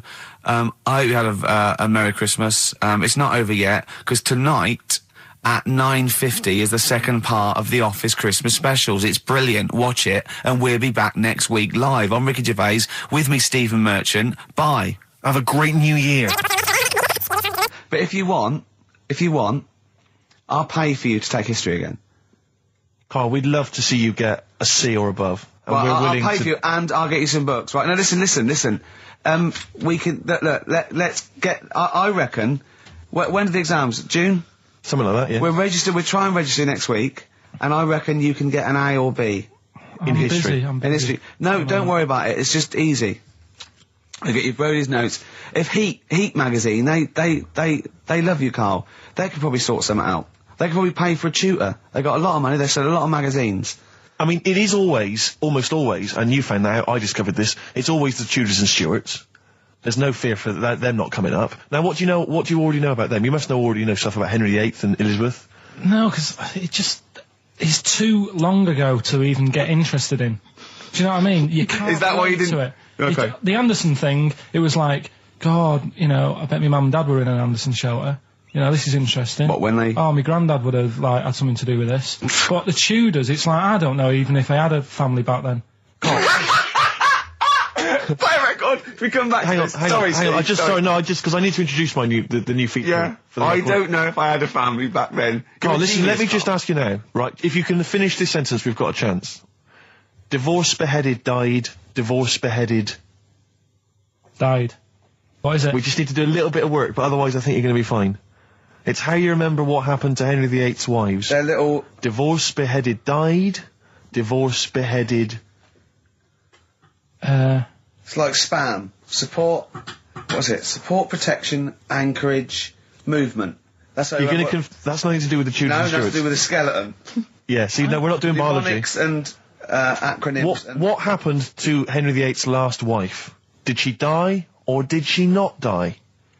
Divorced, beheaded, died. Divorced, beheaded... Do you know that the only king that has got a moustache is... No. The only king that hasn't got a moustache is the King of Hearts on the playing cards. Karl is genuinely... I don't know if he's actually upset or embarrassed, but it doesn't matter. Why does it matter? You were 15 and didn't go to school. If you were my friends, I think you would have just said, oh, we can't find them. Why? But you just matter, though. What's to do with that? Well, what do you mean? What do you mean? It's ridiculous. Do it again because you want to learn, because there's great things in the world to learn about. Don't worry. The GCSE is vocational. Is vocationally for a 15, 16-year-old to go on to do A-levels or whatever, or to get results. But you don't need that because you've done very well. You don't care about the Tudors and the Stuarts. I mean, you know. I mean, I've had a couple of jobs, not this one, because you don't need qualifications to get a job. Obviously. Yeah. In the radio. Yeah, obviously. You're absolutely right. But the ones that I have got in the past, I did, because I didn't collect them, I had to lie.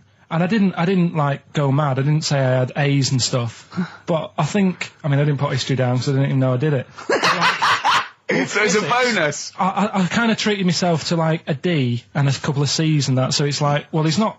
I love the fact that Karl even then was honourable. It's like, I'll at least put down the ones I think I took and lie, but the ones I didn't take, I won't lie about. Yeah, and don't give yourself a B. Exactly. If they're going to find out you lied, give yourself a B next time, It could Karl. backfire, couldn't it? I mean, my brother's a bit mental, and he used to do things like go for jobs and say, oh yeah, I've done this before. Like being a mechanic, and he's never even picked up a spanner. And yet, he'd have the confidence to go and try and fix cars. Well, I'm not that daft, but... God, and he... Who do you blame for this? That's just an easy way out. I have to blame myself. No? Yeah. What was the teacher like?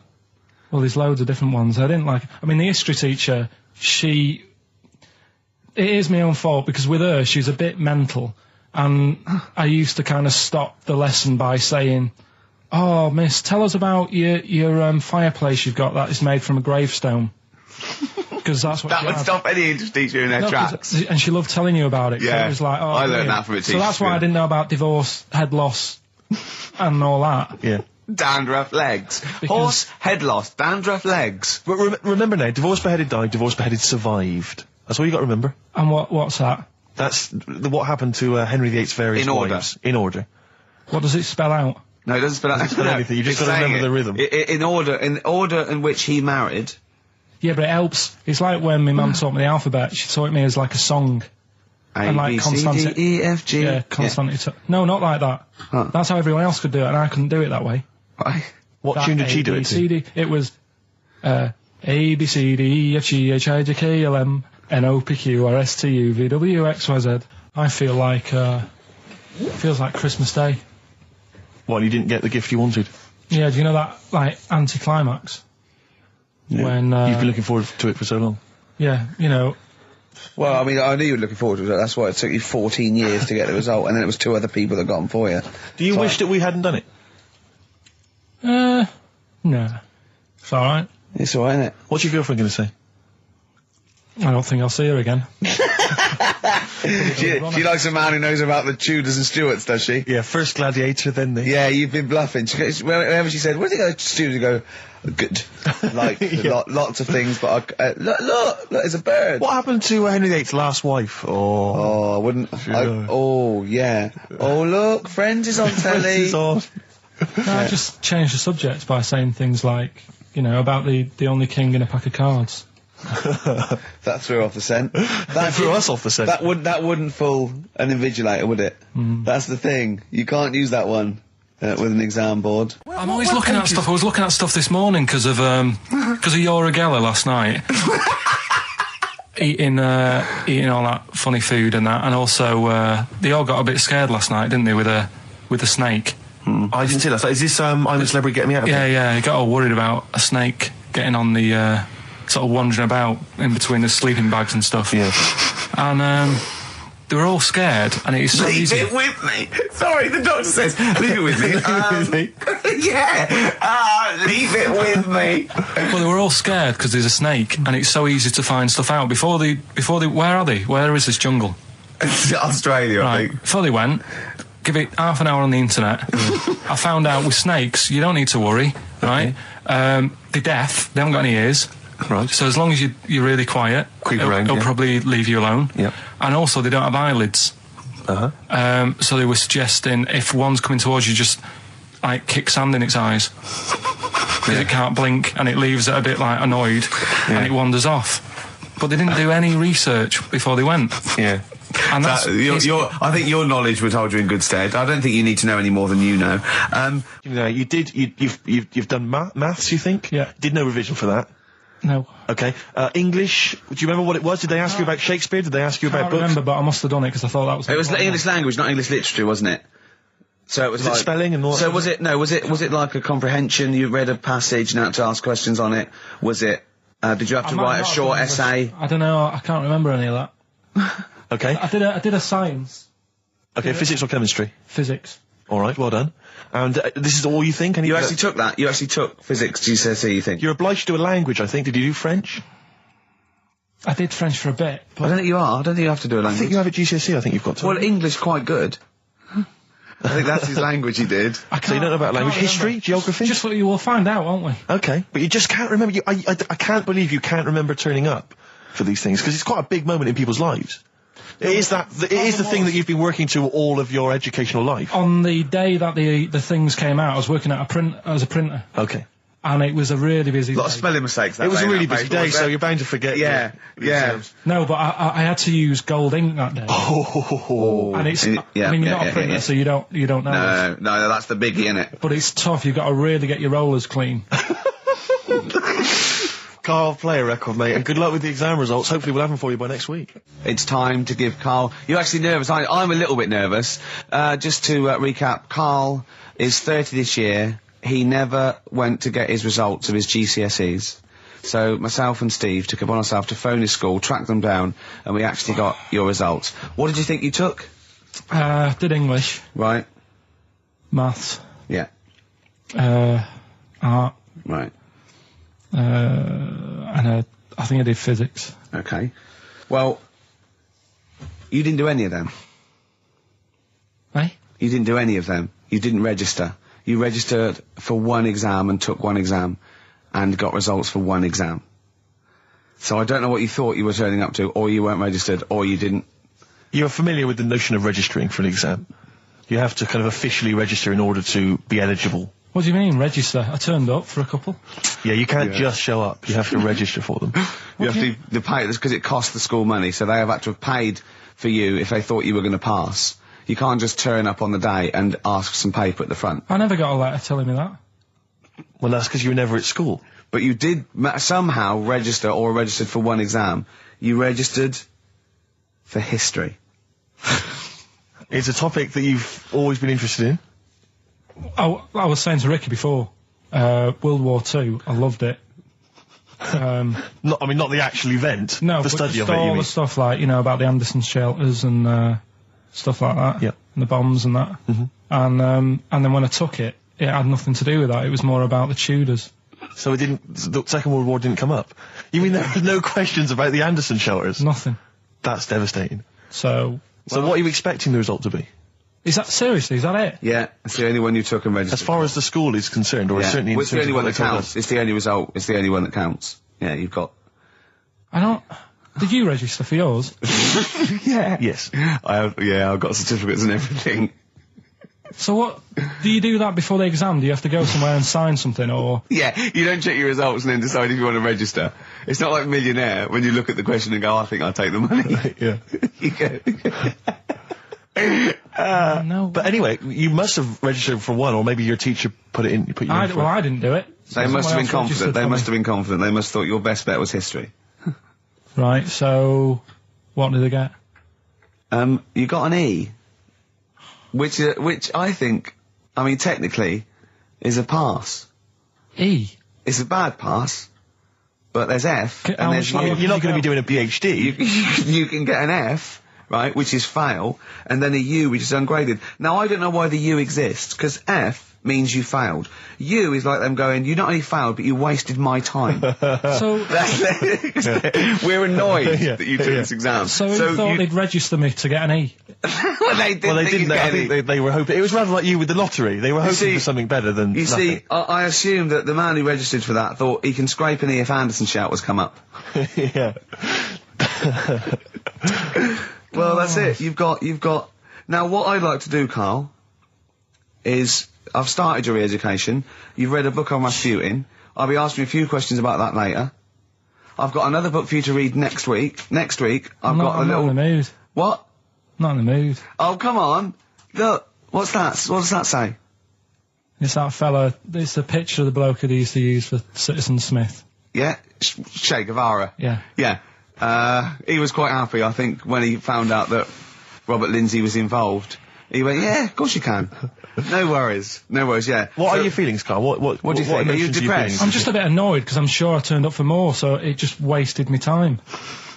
Listen, they don't matter. I'm sure I you're did doing. more You're than doing one. very well. You know, you can educate yourself. GCSEs are merely a step on the ladder to help you, not just for education, but you know, they're more vocational than anything else. You're doing very well, and you're reading books. Don't worry about it.